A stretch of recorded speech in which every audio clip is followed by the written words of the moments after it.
ಎಲ್ರಿಗೂ ನಮಸ್ಕಾರ. ನನ್ನ ಹೆಸರು ಸಂತೋಷ್ ಅಂತ ಸರ್. ಹೇಳಿದ್ರಿ ಈಗ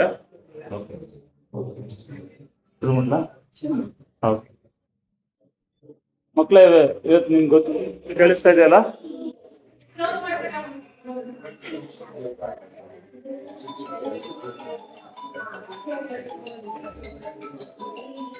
ನಮ್ಗೆಲ್ಲ ಇವತ್ತು ಗೊತ್ತಿದೆ, ಇವತ್ತು ವಿಶ್ವ ಪರಿಸರ ದಿನ ಅಲ್ವಾ? ಈ ವಿಶ್ವ ಪರಿಸರ ದಿನದಲ್ಲಿ ಪರಿಸರದ ಬಗ್ಗೆ ಒಂದಷ್ಟು ತಿಳ್ಕೊಳ್ಳೋದಕ್ಕೋಸ್ಕರವಾಗಿ ನಾವೆಲ್ಲ ಇಲ್ಲಿ ಈ ಪರಿಸರದ ಬಗ್ಗೆ ಯಾಕೆ ತಿಳ್ಕೊಬೇಕು ಅಂದ್ರೆ, ಪರಿಸರ ಅಂದ್ರೆ ಏನು ಅಂತಂದ್ರೆ ನಾವು ವಾಸ ಮಾಡುವಂತಹ ನಮ್ಮ ಸುತ್ತಮುತ್ತ ಜಾಗನೇ ಪರಿಸರ. ಈ ಸುತ್ತಮುತ್ತ ವಾಸ ಮಾಡುವಂತ ಜಾಗ ಚೆನ್ನಾಗಿರ್ಬೇಕು ಅಲ್ವಾ? ಚೆನ್ನಾಗಿರ್ಬೇಕು, ಶುದ್ಧವಾಗಿರ್ಬೇಕು, ಮತ್ತೆ ನಮ್ಮ ದಿನನಿತ್ಯದ ಅವಶ್ಯಕತೆಗಳು, ಬೇಸಿಕ್ ನೆಸೆಸಿಟೀಸ್ ಅಂತ ಏನ್ ಕರೀತೀವೋ, ಏನೋ ಬೇಸಿಕ್ ನೆಸೆಸಿಟಿ, ಆಹಾರ, ಊಟ ಅಲ್ವಾ, ವಸತಿ, ಮತ್ತೆ ಮನೆ, ಮತ್ತೆ ನಮ್ಗೆ ಇನ್ನೇನಾದ್ರು ಬೇಕಾಗಿದೆಯೋ ಅದೆಲ್ಲವೂ ಕೂಡ ನಮ್ಗೆ ಇರ್ಬೇಕು. ಅವೆಲ್ಲ ಚೆನ್ನಾಗಿರುವಂಥದ್ದು, ಆರೋಗ್ಯಕರವಾಗಿರುವಂಥದ್ದು, ಯಾವುದೇ ರೋಗ ರುಜಿನ ಬರುತ್ತಿರುವಂಥದ್ದು ನಮ್ಗೆ ಅದು ಪರಿಸರದ ಮುಖ್ಯ ಉದ್ದೇಶ. ನಮ್ಮ ಪರಿಸರ ಹೆಂಗೆ ನಿರ್ಮಾಣ ಆಗಿದೆಯಪ್ಪ ಅಂದ್ರೆ, ಈ ಪ್ರಪಂಚದಲ್ಲಿ ಎಷ್ಟು ಜೀವಿಗಳಿದೆಯೋ ಅಷ್ಟು ಜೀವಿಗಳಿಗೂ ಕೂಡ ಇದು ಪೋಷಕಾಂಶಗಳು, ಈ ಬೇಸಿಕ್ ನೆಸೆಸಿಟೀಸ್ ಅವುಗಳಿಗೆ ಏನ್ ಬೇಕೋ ಅವೆಲ್ಲವೂ ಸಿಗ್ತೈತಿ. ಆ ತರ ನಮ್ಮ ಪರಿಸರ ನಿರ್ಮಾಣ ಮಾಡ್ಕೊಂಡು ನಮ್ಗೆ ಗೊತ್ತಿದೆ, ಈ ಭೂಮಿ ಉಗಮ ಆಗ್ಬೇಕಾದ್ರೆ ಎಷ್ಟು 5 ಕೋಟಿ ವರ್ಷಗಳು ತಗೊಂಡಿದೆ ಅಲ್ವಾ? ಭೂಮಿ ಉಗಮ 5 ಕೋಟಿ ವರ್ಷಗಳಿಂದ ತಗೊಂಡಿದೆ. 5 ಕೋಟಿ ವರ್ಷಗಳಿಂದ ಅದು ಹುಟ್ಟಿದಾಗ ಹೆಂಗಿತ್ತಪ್ಪ ಅಂದ್ರೆ, ಉರಿತಾ ಇರುವಂತ ಬೆಂಕಿ ಉಂಡೆ ತರ, ಬೆಂಕಿ ಉಂಡೆ ತರ ಇದ್ದಂಥದ್ದು ಇವತ್ತು ಈ ರೀತಿಯಾಗಿ ಎಲ್ಲರಿಗೂ ಅಚ್ಚುಮೆಚ್ಚಿನ ಜಾಗವಾಗಿ, ಎಲ್ಲರಿಗೂ ಬೇಕಾಗಿರುವ ಆಹಾರವಾಗಿ ಅದೆಲ್ಲ ಹೆಂಗಿದೆಯಪ್ಪ ಅಂತಂದ್ರೆ, ಅದನ್ನ ನಾವಿಲ್ಲಿ ಅಲ್ವಾ, ಅದನ್ನ ಅಷ್ಟು ನಮ್ಮ ಸುತ್ತಮುತ್ತ ಎಲ್ಲಾ ಜೀವಿಗಳಿಗೂ ಬೇಕಾದಂತಹ ಆಹಾರಗಳೆಲ್ಲ ನಾವು ನೋಡ್ತಾನೆ ಅಲ್ವಾ? ಈ ರೀತಿ ಪರಿಸರ ಬರ್ಬೇಕಂದ್ರೆ ಎಷ್ಟು ಕೋಟಿ ವರ್ಷಗಳು ತಗೊಂಡಿದೆ. ಸಾಕ್ಷಿಗಳೇನಪ್ಪಾ ಅಂತಂದ್ರೆ, ಈಗ ನಂದಿ ಬೆಟ್ಟ ಅಲ್ವಾ? ನಂದಿ ಬೆಟ್ಟ 350 ವರ್ಷಗಳು, 3.5 ಕೋಟಿ ವರ್ಷಗಳಿದ್ದಂತೆ ಹಿಂದೆ ಆಗಿದಂತಹ ಒಂದು ಜಾಗ. ಅದಕ್ಕೆ ಇರುವಂತಹ 5 ಸಾಕ್ಷಿಗಳು. ಅದರಲ್ಲಿ 5 ಬೆಟ್ಟಗಳಿದೆ. 5 ಬೆಟ್ಟಗಳಿಂದ 5 ನದಿಗಳು ಉಗಮ. ಅದರಲ್ಲಿ 2 ನದಿಗಳು ನೀವೆಲ್ಲ ಕೇಳಿರ್ತೀರಿ, ಅರ್ಕಾವತಿ, ವೃಷಭಾವತಿ ನದಿ. ನಾವು ಕೇವಲ 50 ವರ್ಷಗಳಲ್ಲಿ ಅದನ್ನ ಕೊಚ್ಚೆ ಮೋರಿಯಾಗಿ ನಿರ್ಮಾಣ ಮಾಡಿದ್ವಿ. ಬೆಂಗಳೂರು ಎಂಟ್ರಿ ಆದಾಗ ನೀವು ಒಳಗಡೆ ಹೋಗ್ಬೇಕಂದ್ರೆ ಏನೋ ಮೋರಿಯ ವಾಸನೆ ಹೊಡಿತದೋ ಅಥವಾ ಕಾಣುತ್ತೋ ಅದು ಅರ್ಕಾವತಿ ನದಿ, ವೃಷಭಾವತಿ ನದಿ. ಒಂದು ಕಾಲದ ಬರೀ 50 ವರ್ಷಗಳಲ್ಲಿ ನಾವು ಆ ನದಿಯನ್ನೇ ಕೊಚ್ಚೆ ಮೋರಿಯಾಗಿ ಕನ್ವರ್ಟ್ ಮಾಡಿದ್ವಿ. ಅಂದ್ರೆ ಇವತ್ತು ನಾವು ಪರಿಸರದ ಜೊತೆ ಬದುಕ್ತಾ ಇರೋದು ಎಲ್ಲೋ ತಪ್ಪಾಗ್ತಾ ಇದೆ ಅನ್ನೋದು ಇದರ. ಹಾಗಾದ್ರೆ ನಮ್ಮ ಜನಗಳು ಈ ಪರಿಸರಕ್ಕೆ ಪ್ರಾಮುಖ್ಯತೆ ಕೊಟ್ಟಿದ್ರೆ ಯಾವ ತರ ಕೊಟ್ಟಿದ್ರು, ಹಾಗಾದ್ರೆ ಯಾವ ತರ ಬದುಕ್ತಾ ಇದ್ರು ಅಂತ ನಾವು ನೋಡೋದೇ ಆದ್ರೆ, ಇಲ್ಲಿ ಯಾವುದೇ ಒಂದು ದೇವಸ್ಥಾನ ತಗೊಳ್ಳಿ, ಯಾವುದೇ ಒಂದು ಬೆಟ್ಟ ತಗೊಳ್ಳಿ, ಆ ಬೆಟ್ಟದ ತುದಿಯಲ್ಲಿ ಯಾವಾಗಲೂ ದೇವಸ್ಥಾನ. ಯಾಕೆಂದ್ರೆ ಅವ್ರಿಗೆ ಆವಾಗ ರೋಡ್ ಮಾಡಕ್ ಗೊತ್ತಿರ್ಲಿಲ್ವಾ? ಊರಲ್ಲಿ ರೋಡ್ ಮಾಡಿದ್ರೆ ಅಲ್ಲೂ ರೋಡ್ ಮಾಡಕ್ಕೆ ಶಕ್ತಿ ಇತ್ತು ಅಂತಾನೆ ಅರ್ಥ. ಆದ್ರೂ ಕೂಡ ಮೊದಲೆಲ್ಲ ಕೂಡ ಬೆಟ್ಟಗಳಿಗೆ ರೋಡ್ ಎಲ್ಲ ಮಾಡ್ತಾ ಇರಲಿಲ್ಲ. ಯಾಕೆಂದ್ರೆ ನೀವು ನಡ್ಕೊಂಡು ಹೋಗ್ಲಿಲ್ಲ. ನಡ್ಕೊಂಡು ಹೋಗ್ಬೇಕಾದ್ರೆ ಆ ಪ್ರಕೃತಿಯನ್ನು ಆಸ್ವಾದಿಸಬಹುದು. ಆಗ ಏನು ಗಾಳಿ ಬೀಸುತ್ತೋ ಆ ಗಾಳಿಯ ಏನು ಆ ಶಬ್ದನ ಕೇಳಿಸ್ಕೊಳ್ಳಿಲ್ವಾ? ಆ ಹೋಗ್ತಾ ಇರ್ಬೇಕಾದ್ರೆ ಆ ಪ್ರಕೃತಿನ ನೋಡುತ್ತಾ ಆ ಪ್ರಕೃತಿಯಲ್ಲಿ ನೀವು ಒಬ್ರು ಅಂತ ತಿಳ್ಕೊಂಡು ಅದರಿಂದ ಎಷ್ಟು ಅನುಕೂಲ ಅಂತ ನೀವು, ಅಥವಾ ಅದ್ರ ಜೊತೆ ಒಂದು ಒಡನಾಟ ನಿರ್ಮಾಣ ಆಗಲಿ ಅನ್ನೋದು ಅದರ ಉದ್ದೇಶ. ಅದೇ ರೀತಿಯಾಗಿ ಹಂಪೆ ನೋಡಿದ್ವಿ ಅಲ್ವಾ? ಹಂಪೆ ಅದು ಕೂಡ ಒಂದು ಪ್ರಕೃತಿಯ ತಾಣ. ಆ ತಾಣದಲ್ಲಿ ಎಲ್ಲೆಲ್ಲಿ ನೀರಿನ ಉಗಮ ಸ್ಥಾನಗಳಿದೆಯೋ ಅಲ್ಲೆಲ್ಲ ಕಲ್ಯಾಣಿಗಳು, ಕೊಳಗಳು ಈ ತರ ಮಾಡಿದ್ರು. ಈಗ ಯಾವುದೇ ಒಂದು ಊರು ತಗೊಳ್ಳಿ, ಒಂದು ಹಳ್ಳಿ ತಗೊಳ್ಳಿ, ಹಳ್ಳಿಗೆ ಮುಖ್ಯವಾಗಿ 3 ಅಂಶಗಳು ಮುಖ್ಯವಾಗಿ ಇರ್ತದೆ. ಯಾವ್ದಾದಪ್ಪ? ಮೊದಲು ಒಂದು ಕೆರೆ ಇರಬೇಕು. ಒಂದು ಊರ್ ಆಗ್ಬೇಕಂದ್ರೆ ಒಂದು ಕೆರೆ ಇರಬೇಕು. ಒಂದು ಊರ್ ಆಗ್ಬೇಕಂದ್ರೆ ಒಂದು ಗೋಮಾಳ ಇರಬೇಕು. ಒಂದು ಊರ್ ಆಗ್ಬೇಕಂದ್ರೆ ಒಂದು ಫಾರೆಸ್ಟ್ ಪ್ಲಾಂಟ್, ಮಾವಿನ ತೋಪು ಇರಬೇಕು. ಯಾಕೆ ಮಾವಿನ ತೋಪೆ ಅಂದ್ರೆ ನಿಮ್ಗೆ ಇವತ್ತು ಏನಕ್ಕಪ್ಪ ಅಂದ್ರೆ ಮನುಷ್ಯ ಎಲ್ಲಿ ಇರ್ತಾನೋ ಅಲ್ಲಿ ಪೊಲ್ಯೂಷನ್ ಆಗುವಂಥದ್ದು, ಗಲೀಜ್ ಆಗುವಂಥದ್ದು, ಅಥವಾ ನಮ್ಮ ಸುತ್ತ ಗಾಳಿ ಕಲುಷಿತ ಆಗುವಂಥದ್ದು ಸರ್ವೇ ಸಾಮಾನ್ಯ. ಅದನ್ನ ಶುದ್ಧೀಕರಿಸೋರು ಯಾರಪ್ಪ ಅಂದ್ರೆ ಈ ಮಾವಿನ ಮರದ ಎಲೆಗಳು. ಈ ಮಾವಿನ ಮರದ ಎಲೆ ಇದೆಯಲ್ಲ, it is capacity of absorbing the pollutant. ಏನು ಗಾಳಿಗೆ ಏನೋ ಪಾಯ್ಸನಸ್ ಅಂಶಗಳಿರ್ತವೋ ಅದನ್ನೆಲ್ಲ ಹೀರ್ಕೊಂಡು ಗಾಳಿನ ಶುದ್ಧೀಕರಿಸುವಂತ ಶಕ್ತಿ ಇರೋದು ಈ ಮಾವಿನ ಮರದ ಎಲೆ. ಅದಕ್ಕೆ ಮನುಷ್ಯ ಎಲ್ಲಿರ್ತಾನೋ ಅಲ್ಲಿ ವಾಯು ಮಾಲಿನ್ಯ ಆಗ್ತಾ ಇರ್ತದೆ. ಅದನ್ನ ತಡೆಗಟ್ಟಕ್ಕೆ, ಅದನ್ನ ಶುದ್ಧೀಕರಿಸಕ್ಕೆ ಪ್ರತಿಯೊಂದು ಹಳ್ಳಿಯಲ್ಲಿ ಕೂಡ ಒಂದು ಊರಾಗ್ಬೇಕಂದ್ರೆ ಫಸ್ಟ್ ಮಾವಿನ ತೋಪುಗಳು ಇರ್ತಾ ಇದೆ. ಯಾವುದೇ ಹಬ್ಬ ಹರಿದಿನಗಳಾದ್ರೂ ನೀವು ಫಸ್ಟ್ ಮಾವಿನ ತೋರಣ ಕಟ್ತೇವೆ. ಯಾಕೆ ಹಬ್ಬ ಹರಿದಿನಗಳಲ್ಲಿ ಜನ ಜಾಸ್ತಿ ಬರ್ತಾರೆ. ಜನ ಜಾಸ್ತಿ ಬಂದಾಗ ಗಾಳಿ ಶುದ್ಧ ಆಗ್ತದೆ. ಅದಕ್ಕೆ ನಾವು ಮಾವಿನ ತೋರಣ ಕಟ್ಟುವಂಥದ್ದು ಅಲ್ವಾ. ಇದೆಲ್ಲವೂ ಕೂಡ ಅದಕ್ಕೆ ಪ್ರಪಂಚದಲ್ಲಿ ಆದರೂ ವೈಜ್ಞಾನಿಕ ಸಂಸ್ಕೃತಿ ಅಂದ್ರೆ ವಿಜ್ಞಾನದ ಆಧಾರದ ಮೇಲೆ, ಪರಿಸರನ ಸಂರಕ್ಷಣೆ ಆಧಾರದ ಮೇಲೆ ನಿರ್ಮಾಣ ಆಗಿರುವಂತಹ ಕಲ್ಚರ್ ಅಂದ್ರೆ ಅದು ಕೇವಲ ಭಾರತ ಸಂಸ್ಕೃತಿ ಮಾತ್ರ. ಈ ರೀತಿಯಾಗಿ ನಾವು ನೋಡಬಹುದು. ನಮ್ಮ ಕರ್ನಾಟಕ ಅಂತೂ, ಕನ್ನಡಿಗರಂತೂ ಅದು ಪರಿಸರಕ್ಕೆ ಅತ್ಯಂತ ಹೆಚ್ಚಿನ ಪ್ರಾಮುಖ್ಯತೆ ಕೊಟ್ಟಿದ್ದಾರೆ. ಹೆಂಗೆ ಗೊತ್ತಿದೆ ಅಲ್ವಾ? ನಮ್ಮ ಕರ್ನಾಟಕದ ಹೆಸರೇ ಮೊದಲ ಕರಿನಾಡು ಅಂತ. ಕರಿ ಅಂದ್ರೆ ಕರಿ ಮಣ್ಣ, ಕರಿ ಮಣ್ಣು ಅಂತ ಕರೀತಾರೆ ಅಲ್ವಾ? ಅದ್ರ ಅರ್ಥ ಅಲ್ಲ. ಕರಿ ಮಣ್ಣು ಅನ್ನೋದು ಒಂದು ಅರ್ಥ ಮಾತ್ರ. ಕರಿ ಅಂದ್ರೆ ಆನೆಗಳು ಅಂತ, ಆನೆಗಳ ಬೀಡು ಅಂತ ಕರ್ನಾಟಕ ಅಂದ್ರೆ. ಕರಿನಾಡು ಅಂದ್ರೆ ಆನೆಗಳ ನಾಡು ಅಂತ. ಆನೆಗಳು ನಿಮ್ಗೆ ಗೊತ್ತಿದೆ, ಪ್ರಾಣಿಗಳಲ್ಲಿ ಅತ್ಯಂತ ಬುದ್ಧಿವಂತ ಇರುವಂತ ಪ್ರಾಣಿಗಳು. ಅದು ಸೊಳ್ಳನ್ನು ಎತ್ತಿ ಗಾಳಿ ಕಡೆ ತಿರುಗಿಸಿ 5 ಕಿಲೋಮೀಟರ್ ದೂರದಲ್ಲಿರುವಂತ ಒಂದೇ ಒಂದು ಸಣ್ಣ ಶಬ್ದ ಕೂಡ ಅದು ಕಂಡುಹಿಡಿಯುವುದು. ಆ ಸೊಳ್ಳನ್ನ ನೆಲಕ್ಕೆ ತೋರಿಸಿ 15ರಿಂದ 20 ಅಡಿ ಆಳದಲ್ಲಿ ಎಲ್ಲಿನ ನೀರಿನ ಚರಿಗಳು ಹರಿತಾ ಇದ್ದಾವೆ, ಮೇಲ್ಗಡೆ ಹೆಂಗೆ ನದಿ ನೀರುಗಳು ಚರಿಗಳು ಹರಿತವೋ ನಮ್ಮ ಭೂಮಿ ಒಳಗಡೆನೂ ಹಂಗೆ ಇರುತ್ತೆ. ಆ ಸೆಲೆಗಳು ಎಲ್ಲಿದ್ದಾವೆ ಅಂತ ಕಂಡುಹಿಡಿದಿರ್ತದೋ ಅದಕ್ಕೆ ಶಕ್ತಿ ಇದೆ. ಅದಕ್ಕೆ ಅದನ್ನ ಏನಂತೀವಿ? ವಾಟರ್ ಇಂಜಿನಿಯರ್ ಅಂತೀವಿ. ಆ ಕಿವಿ ಇದೆಯಲ್ಲ, ಆ ಕಿವಿಯಿಂದ 3ರಿಂದ 5 ಕಿಲೋಮೀಟರ್ ಆಗುವಂತ ಒಂದು ಸಣ್ಣ ಶಬ್ದ ಕೂಡ ಅದು ಗ್ರಹಿಸಬಹುದು. ಆ ರೀತಿಯಾಗಿ ಮತ್ತೆ 34 ರೀತಿಯಾದ ಮಸಲ್ಸ್ ಇಂದ ಮಾಡಲ್ಪಟ್ಟಿರ್ತದೆ ಅದು ಸ್ವಂತ. ಅದು ತುಂಬಾ ವಿಶೇಷವಾದಂತಹ ಪ್ರಾಣಿ. ಹಾಗಾಗಿ ಇವತ್ತು ವಿಜ್ಞಾನ ಇದೆಲ್ಲವೂ ಕೂಡ ಹೇಳ್ತಾ ಇದೆ. ಅದನ್ನ ನಮ್ಮವರು ಗ್ರಹಿಸಿ, ನಮ್ಮವರು ಪ್ರಕೃತಿಗೆ ಅಲ್ಲಿದ್ದಂತಹ ಪ್ರತಿ ಜೀವಿ ಕೂಡ, ಈ ಭೂಮಿ ಮೇಲಿರೋ ಪ್ರತಿ ಜೀವಿ ಕೂಡ ದೇವರಿಗೆ ಸಮಾನನೇ ಅಂತ ಹೇಳುವಂಥದ್ದು. ಅದಕ್ಕೆ ಎಷ್ಟು ದೇವತೆಗಳಿದೆ ಅಂದ್ರೆ ಎಷ್ಟು ಹೇಳ್ತೀವಿ ನಾವು? 3 ಕೋಟಿ ದೇವತೆಗಳು. ಇವತ್ತು ವಿಜ್ಞಾನಿಗಳು ಏನ್ ಹೇಳ್ತಾರೆ? ಪ್ರಪಂಚದಲ್ಲಿ ಎಷ್ಟು ಜೀವಿಗಳಿದೆ ಅಂದ್ರೆ ಫಸ್ಟ್ 80 ಲಕ್ಷ ಅಂದ್ರು, ಆಮೇಲೆ 1 ಕೋಟಿಗಿಂತ ಜಾಸ್ತಿ ಇದೆ ಅಂದ್ರು, ಆಮೇಲೆ 1.5 ಕೋಟಿಗೆ ಬಂದ್ರು, ಈಗ 2 ಕೋಟಿ ಹತ್ರ ಇದೆ. ಈಗ 2 ಕೋಟಿಗಿಂತ ಜಾಸ್ತಿ ಇರ್ಬೋದು. ಅಂದ್ರೆ ನಾವು ಎಷ್ಟು ಹೇಳಿದ್ವೋ ಭಾರತೀಯರು ಅದೇ ನಂಬರ್ಗೆ ಬರ್ತಾರೆ.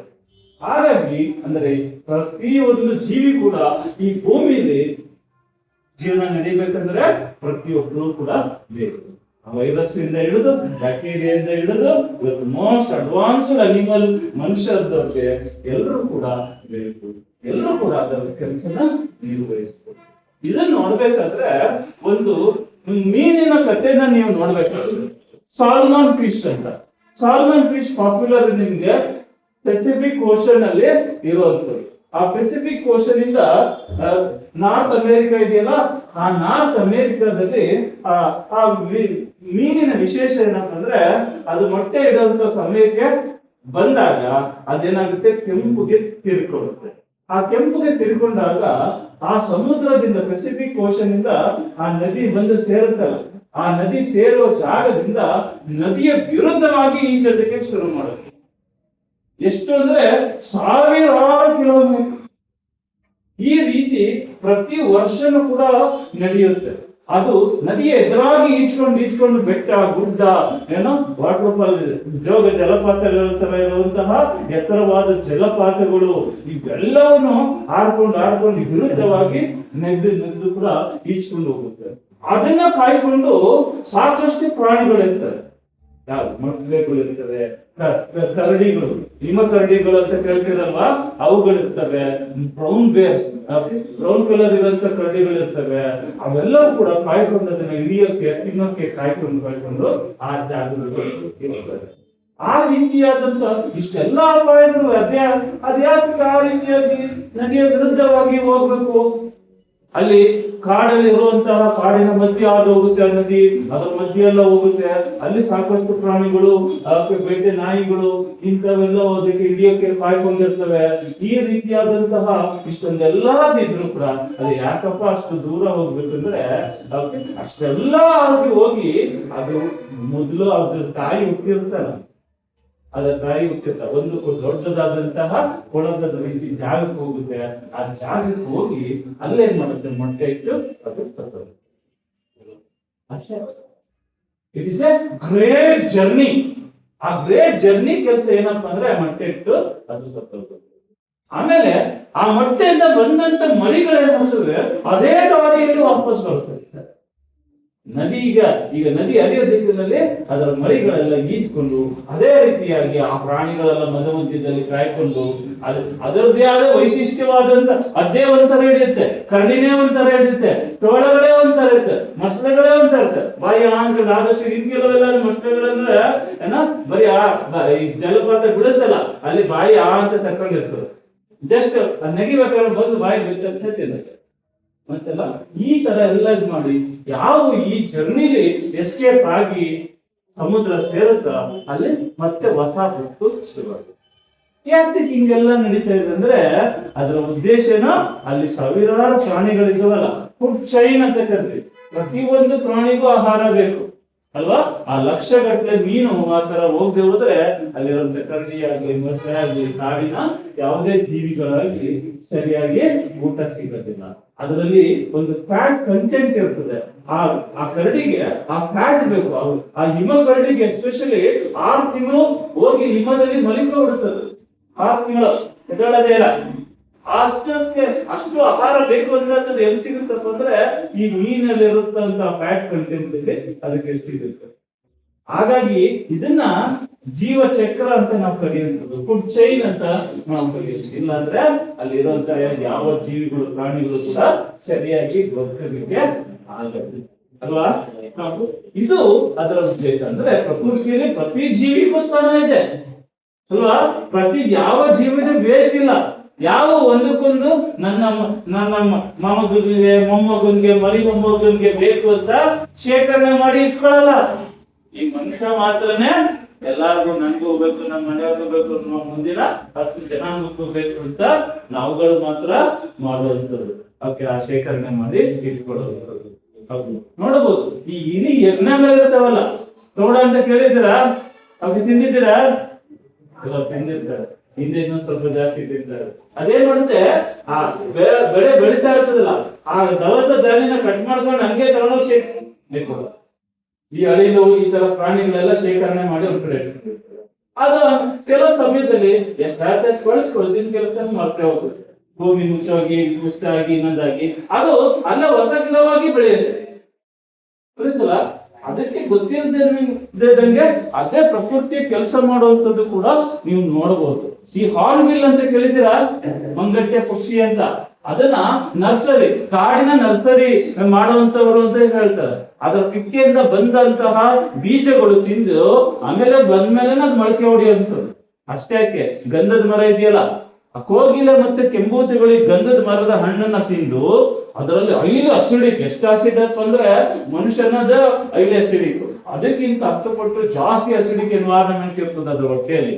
ಅದ್ರ ಹೊಟ್ಟೆಯಲ್ಲಿ ಆಗಿ ಟ್ರೀಟ್ಮೆಂಟ್ ಆಗಿ ಪಿಕ್ಕೆಯಿಂದ ಹೊರಗಡೆ ಬಂದ್ಮೇಲೆ ಗಂಧದ ಬೀಜ ಮೊಳಕೆ ಹೊಡೆಯೋದು, ಇಲ್ಲ ಅಂದ್ರೆ ಮೊಳಕೆನೇ ಹೊಡೆಯಲ್ಲ. ಗೊತ್ತಾಗ್ತಿದ್ದಿಲ್ಲ? ಹಾಗಾಗಿ ಈ ಕೆಂಬೂತ ಕೋಗಿಲೆ ಇಲ್ಲದೇ ಗಂಧದ ಮರ ಬೆಳೆಯಲ್ಲ, ಗಂಧದ ಮರ ಇಲ್ಲದೇ ಅವುಗಳಿಗೆ ಆಹಾರ ಸಿಗಲ್ಲ. ಆ ರೀತಿಯಾಗಿ ಒಂದಕ್ಕೊಂದು ಲೈಫ್ ಅಂದ್ರೇನೆ ಹಿಂಗೆ, ಒಬ್ರಿಗೊಬ್ರು ಸಹಾಯ ಮಾಡಿಕೊಂಡು ಬದುಕುವಂತದೆ. ಇನ್ನು ಆಲದ ಮರ, ಅರಳಿ ಮರಗಳನ್ನ ನೋಡಿದ್ರೆ ನೀವು ಅದ್ರ ಮೇಲೆ ಇಲ್ಲಾಂದ್ರೂ 150 ರಿಂದ 200 ವಿಧವಾದ ಪ್ರಾಣಿಗಳನ್ನ ನೋಡ್ಬೋದು. ಅದ್ರ ಮೇಲೆ ಅವಲಂಬಿಸಿರುವಂತದ್ದು ಆಲದ ಮರ, ಅರಳಿ ಮರದ ಆ ರೀತಿ ಅಂದ್ರೆ ಪ್ರಕೃತಿ ಅಬ್ಸರ್ವ್ ಮಾಡೋದ್ರಲ್ಲಿ ಏನ್ ಹೇಳುತ್ತಪ್ಪ ನಮ್ಗೆ ಅಂದ್ರೆ ಜೀವನ ಅಂದ್ರೆ ಒಬ್ಬ ಸ್ವತಂತ್ರವಾಗಿ ಒಬ್ಬೊಬ್ಬನೇ ಬದುಕಕ್ಕಾಗೋದಿಲ್ಲ ಅನ್ನೋದೇ ನಾವು ಕಲಿಬೇಕಾಗಿರುವಂತಹ ಮೊದಲನೇ ಪಾಠ. ಎರಡನೇ ಪಾಠ ಏನು, ಈ ಒಟ್ಟಿಗೆ ಬರ್ಬೇಕಾದ್ರೆ ಸಾಕಷ್ಟು ವೈಮನಸ್ಯಗಳಿರ್ತವೆ, ಹೊಟ್ಟೆ ಹಸಿಗಳಿರ್ತವೆ, ಮರಿಗಳನ್ನ ಸಾಕ್ಬೇಕಾಗಿರ್ತದೆ, ನೀವು ಮಕ್ಕಳುಗಳನ್ನ ಸಾಕ್ಬೇಕಾಗಿರ್ತದೆ ಅಲ್ವಾ. ಅದೆಲ್ಲ ಜೀವನದ ಅವಶ್ಯಕತೆಗಳು. ಆ ಅವಶ್ಯಕತೆಗಳಿಗೆ ಎಷ್ಟು ಬೇಕೋ ಅಷ್ಟು ಮಾತ್ರ ಪ್ರಕೃತಿಯಿಂದ ತಗೋಬೇಕು. ಇದೆ ಅಂತ ಎಲ್ಲಾನು ಗೋರ್ಕಬಾರ್ದು. ಅದು ನಾವು ಕಲಿಬೇಕಾಗಿರೋ, ಪ್ರಕೃತಿಯಿಂದ ಕಲಿಬೇಕಾಗಿರುವಂತಹ, ನಮ್ಮ ಹಿಂದಿನವರು ಕಲ್ತ್ಕೊಂಡಿದ್ದಂತಹ ಎರಡನೇ ಪಾಠ. ಚಾಲಾರಿ ವೃಕ್ಷ ಅಂತ ಒಂದಿದೆ ನೋಡಿ. ಪ್ರಕೃತಿ ನಿಮ್ಗೆ ವರ ಎಲ್ಲಿ ಕೊಡುತ್ತೆ ಅನ್ನೋದನ್ನ ಇದರಿಂದ ಗೊತ್ತಾಗುತ್ತೆ. ಇದು ಈ ಫೆಬ್ರವರಿ ಬಂದಾಗ, ಜನವರಿ ಫೆಬ್ರವರಿ ಇದ್ದಲ್ಲ, ಆ ಫೆಬ್ರವರಿ ಸಮಯದಲ್ಲಿ ಎಲೆಗಳೆಲ್ಲ ಉದುರಿಸ್ಕೊಂಡು ಇಡೀ ಮರನೇ ವೈಟ್ ಕಲರ್ ಹೂವಿಂದ ಬರುತ್ತೆ. ಆ ಹೂವಲ್ಲಿ ಒಂದು ವಾಲಟೈಲ್ ಕೆಮಿಕಲ್ ಇರ್ತದೆ. ವಾಲಟೈಲ್ ಅಂದ್ರೆ ಗಾಳಿಯಲ್ಲಿ ಸೇರಿಸ್ಕೊಂಡು ಆ ಗಾಳಿನ ಒಳ್ಳೆ ಸುವಾಸನೆ, ಸೊಂಕೆ ಹೂವು ನೋಡಿದ್ರಲ್ವಾ, ಆ ಸೊಂಕೆ ಹೂವು ಜಾಸ್ತಿ ಇದ್ದಾಗ ಎಲ್ಲಿಗೆ ಒಳ್ಳೆ ಗಮ್ಮಂತ ಇರ್ತದಲ್ವಾ, ಆ ರೀತಿಯಾದಂತಹ ಒಳ್ಳೆ ಸುವಾಸನೆ. ಆ ಸುವಾಸನೆ 3-5 ಕಿಲೋಮೀಟರ್ ವರೆಗೂ ಸುತ್ತಮುತ್ತ ಇರ್ತದೆ. ಅಷ್ಟು ದೂರದವರೆಗೂ ಬೀರ್ಬೋದು. ಆ ಸುವಾಸನೆ ಎಂತ ಸುವಾಸನೆ ಅಪ್ಪ ಅಂತಂದ್ರೆ ನಿಮ್ಗೆ ಗೊತ್ತಿದೆ. ಬೇಸಿಗೆ ಬರೋಕ್ಕಿಂತ ಮುಂಚೆ ಒಂದು 7-8 ಮಳೆಗಳಾಗುತ್ತೆ ಅಲ್ವಾ. ಆ ಮಳೆಗಳಾದಾಗ ಪ್ರಕೃತಿಯಲ್ಲಿ ರೋಗ ರುಜಿನ ಬರೆಸುವಂತಹ ಬ್ಯಾಕ್ಟೀರಿಯಾ ವೈರಸ್ಗಳು ಜಾಸ್ತಿ ಆಗುತ್ತೆ. ಅದು ನಿಮ್ಗೆ ಬೇಸಿಗೆ ಸಮಯದಲ್ಲಿ ನಮ್ಗೆ ರೋಗ ಬರೆಸಿ ಸಾಕಷ್ಟು ಸಮಸ್ಯೆಗಳನ್ನ. ಈ ಜಾಲಾರಿ ವೃಕ್ಷದ ಹೂವ ಆ ಬ್ಯಾಕ್ಟೀರಿಯಾ ವೈರಸ್ಗಳನ್ನೆಲ್ಲ ಸಾಯಿಸುತ್ತೆ. ಗಾಳಿಯಲ್ಲಿ ಇರುವಂತಹ ಏರ್ ಬಾರ್ನ್ ಪ್ಯಾಥೋಜನ್ಸ್ ಅಂತ ಕರಿತೀವಿ ನಾವು. ಏರ್ ಬಾರ್ನ್ ಪ್ಯಾಥೋಜನ್ಸ್ ಅಂದ್ರೆ ಗಾಳಿಯಿಂದ ಹರಡುವಂತಹ ರೋಗಾಣುಗಳು ಅಂತ, ಅದನ್ನ ಸಾಯಿಸುತ್ತೆ. ನೋಡಿ, ಅದು ಗೊತ್ತಿದಲ್ಲ. ಇನ್ನು ರೋಗ ಜಾಸ್ತಿ ಆಗ್ತದೆ ನಮ್ಮ ಜನಗಳಿಗೆ ಅಥವಾ ಪ್ರಾಣಿಗಳಿಗೆ ತೊಂದರೆ ಆಗ್ಬಾರ್ದು ಅಂತ ಪ್ರಕೃತಿ ಯಾವ ರೀತಿ ಹೊರ ಕೊಡ್ತೀವಿ ಅಂತ ವೃಕ್ಷಗಳನ್ನ ನಾವು ಇವತ್ತು ಏನ್ ಮಾಡಿದ್ದೀವಿ. ಎಷ್ಟೋ ಪ್ರಾಜೆಕ್ಟ್ಗಳು, ಯಾವುದು ಲೈಕ್ ಬಳ್ಳಾರಿಯಲ್ಲಿ ಒಂದು ಅದ್ಭುತವಾದ ಕಾಡುಗಳಿತ್ತು.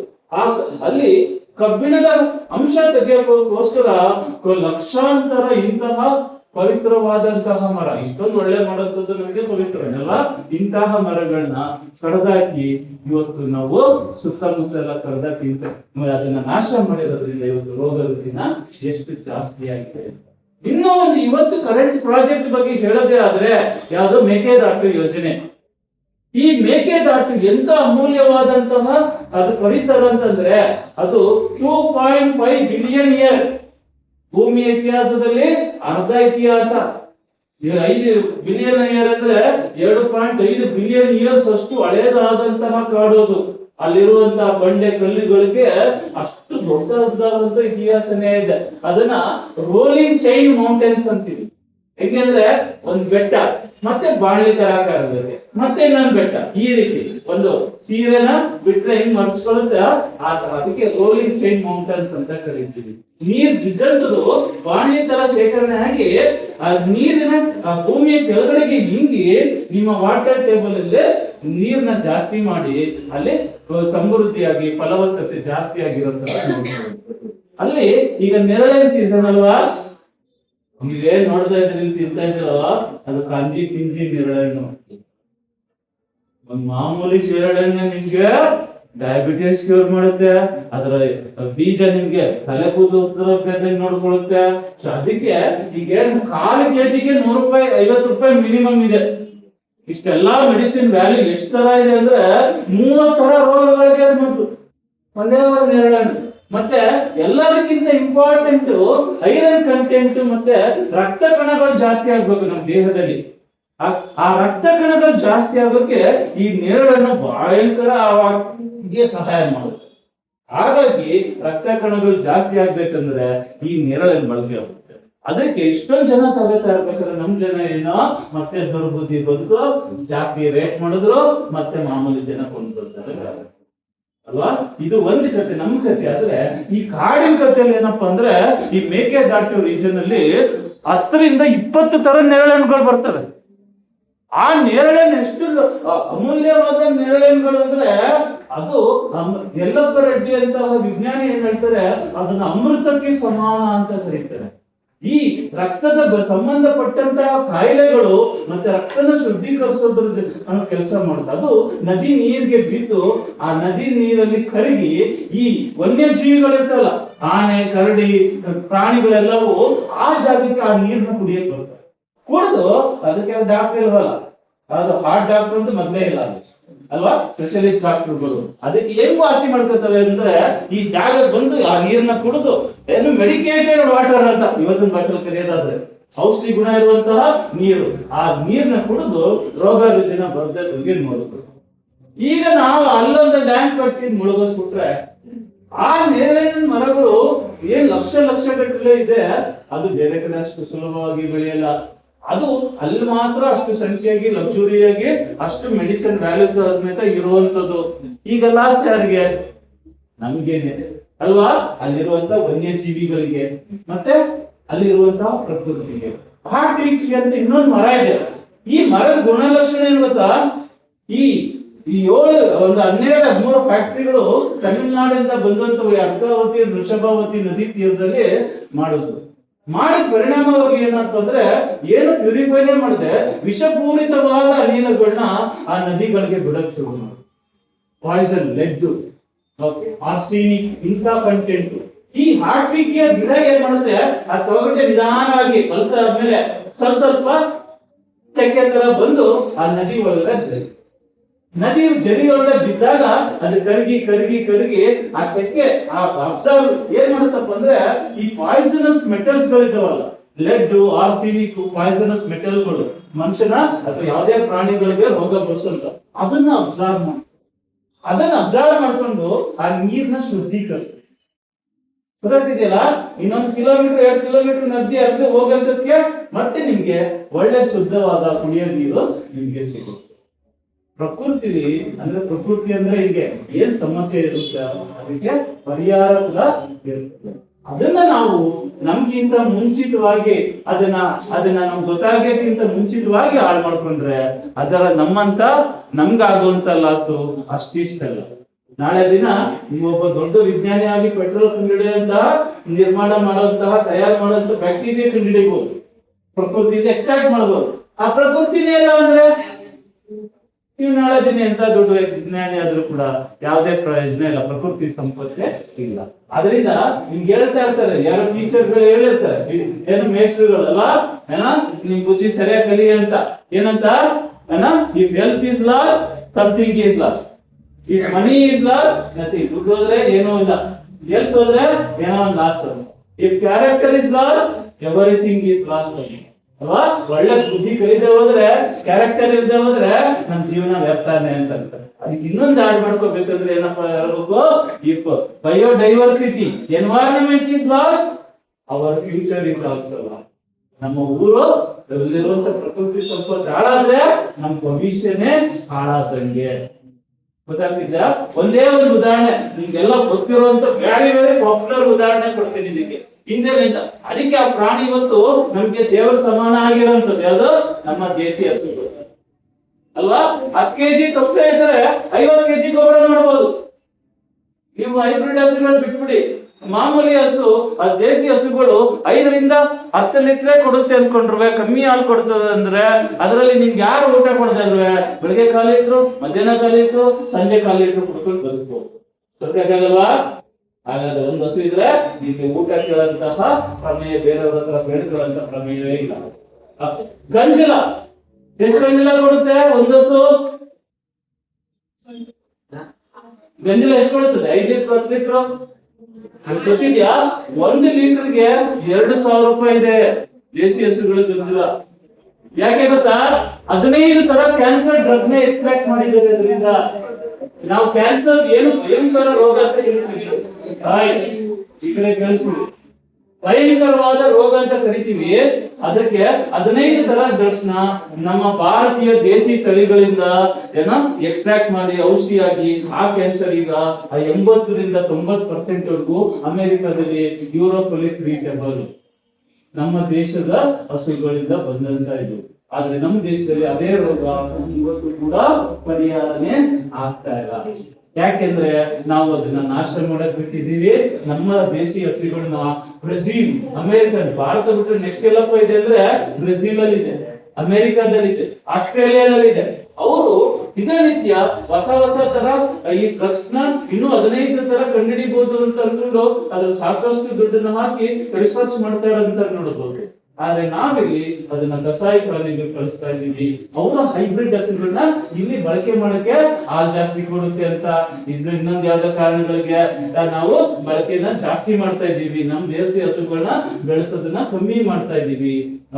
ಬೇರೆ ರಿಸಲ್ಟ್ ಲಾಸ್ ಯಾರಿಗೆ ಇವತ್ತು 15% 10% ಮಾತ್ರ ಉಳಿದಿರೋದು.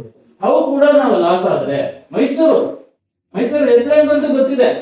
ಫಸ್ಟ್ ನಮ್ಮ ಸದರನ್ ಪ್ರಾಂತ್ಯಕ್ಕೆ ಮೈಸೂರು ರಾಜ್ಯ ಅಂತ ಇತ್ತು ಅಲ್ವಾ. ಕರ್ನಾಟಕ ಇನ್ನೊಂದು ಹೆಸರು.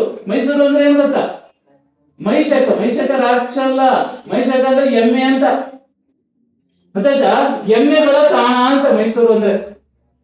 ಇದು ಹೆಂಗಪ್ಪ ಅಂದ್ರೆ ಒಂದ್ ಸಾಕಿ ಬಯಾಲಜಿ ಸಿಗ್ತದೆ. ಏನಪ್ಪಾ ಅಂದ್ರೆ ಸಿಂಬೋಪೊಗಾನ್ ಅಂತ ಒಂದು ನೀವು ನೋಡಿರ್ತೀರಿ ಕ್ಲಾಸ್ ನ, ಎತ್ತರವಾಗಿ ಬೆಳೀತದೆ. ಅದೊಂದು ಹುಲ್ ಜಾತಿ ಅದು. ಅದು ಎಷ್ಟು ಪೌಷ್ಟಿಕಾಂಶ ಅಂದ್ರೆ ಇಲ್ಲಿರುವಂತ ಎಮ್ಮೆಗಳು ಅದು ತಿಂದು ತಿಂದು ತಿಂದು ಏನ ಎಮ್ಮೆ ತರ ಬೆಳೆದಿದೆ ಅಂದ್ರೆ ಕಷ್ಟಪುಷ್ಟವಾಗಿ ಬೆಳೆದಿದೆ ಅಂತ. ಎಷ್ಟು ಶಕ್ತಿಶಾಲಿಯಾಗಿದ್ವು ಅಂದ್ರೆ ಹುಲಿಗಳನ್ನ ಸಾಯಿಸುವಷ್ಟು ಶಕ್ತಿ ಇರ್ತದೆ. ಅದಕ್ಕೆ ಆ ರಾಕ್ಷಸ ಏನ್ ಮಾಡದ, ಅದನ್ನ ತಗೊಂಡು ಅದನ್ನ ವಾಹನ ಆಗಿ ಮಾಡ್ಕೊಂಡ. ನಾವು ಅಂತ ಶಕ್ತಿಶಾಲಿ ಇದ್ರೆ ಅದು ನನ್ನ ಜೊತೆ ಇರಬೇಕು ಅಂತ ಅಲ್ವಾ. ಇದು ನಾವು ಪ್ರಕೃತಿಗೆ ಕೊಟ್ಟಂತ ಬೆಲೆ. ಇಲ್ಲಿ ಉಳಿದಿದ್ದಕ್ಕೆ, ಪ್ರಕೃತಿ ಉಳಿಸ್ಕೊಂಡಿದ್ದಕ್ಕೆ ಅದೆಲ್ಲ ಸಾಧ್ಯ ಆಯ್ತಂಥದ್ದು. ಆ ಹೆಸರು ನಮ್ಗೆ ಒಂದೊಂದು ಇಲ್ಲ ಅಂದ್ರೆ ಆ ತರ ಹೆಸರುಗಳೆಲ್ಲ ನಮ್ಗೆ ಬರ್ತಾ ಇರಲಿಲ್ಲ. ಯಾಕೆ ಈ ಪರಿಸರದ ಬಗ್ಗೆ ತಿಳ್ಕೊಬೇಕು ಅಂದ್ರೆ ಒಂದ್ ಪಾಯಿಂಟ್ಸ್ ತರ ಹೇಳಿಕ ಅಂತ ಅಂದ್ರೆ ನಮ್ಗೆ ಏನಾದ್ರೆ ದುಡ್ಡು ಬರ್ತದ ಸರ್ ಫಸ್ಟ್ ಹೇಳಿ, ಊಟ ಬರುತ್ತಾ ಫಸ್ಟ್ ಹೇಳಿ, ಇನ್ನೇನಾದ್ರೂ ನಮ್ಗೆ ಲಾಭ ಆಯ್ತದ ಅದನ್ನ ಮಾತ್ರ ಹೇಳಿ ಅಂತಂದ್ರೆ ಲಾಭ ಆಗೋದಿದ್ರೆ ಹೇಳಿ. ಹೆಂಗ್ ಹೇಳೋದು ಅಂದ್ರೆ ಫಸ್ಟ್ ನಮ್ ಬೇಸಿಕ್ ನೆಸೆಸಿಟಿ ಏನೋ ಫುಡ್ ಅಲ್ವಾ, ಆಹಾರ ಭದ್ರತೆ ಸರ್ಕಾರಗಳು ಕೊಡಕ್ಕಾಗೋದಿಲ್ಲ, ಬೆಳೆದ್ರೆ ತಾನೇ ಕೊಡಕ್ಕಾಗೋದು.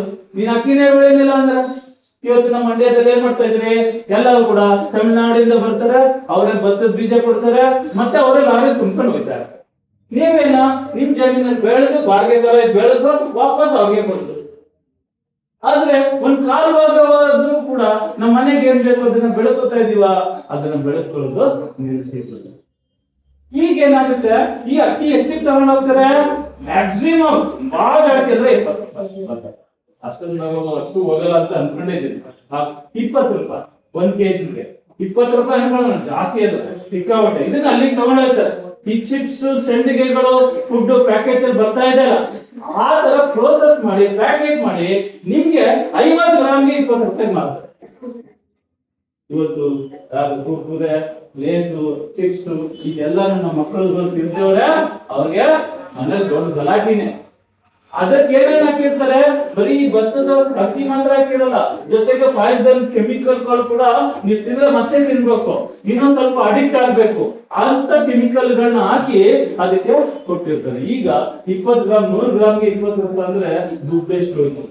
ಅದೇ ಪ್ರಾಡಕ್ಟ್ ಯೂಸ್ ಮಾಡಿದ್ರೆ ಆ ಪಾಯ್ಸನ್ ಹಾಕೋದಂತ ತಪ್ಪಿಸ್ಕೋಬಹುದಾಗಿತ್ತು.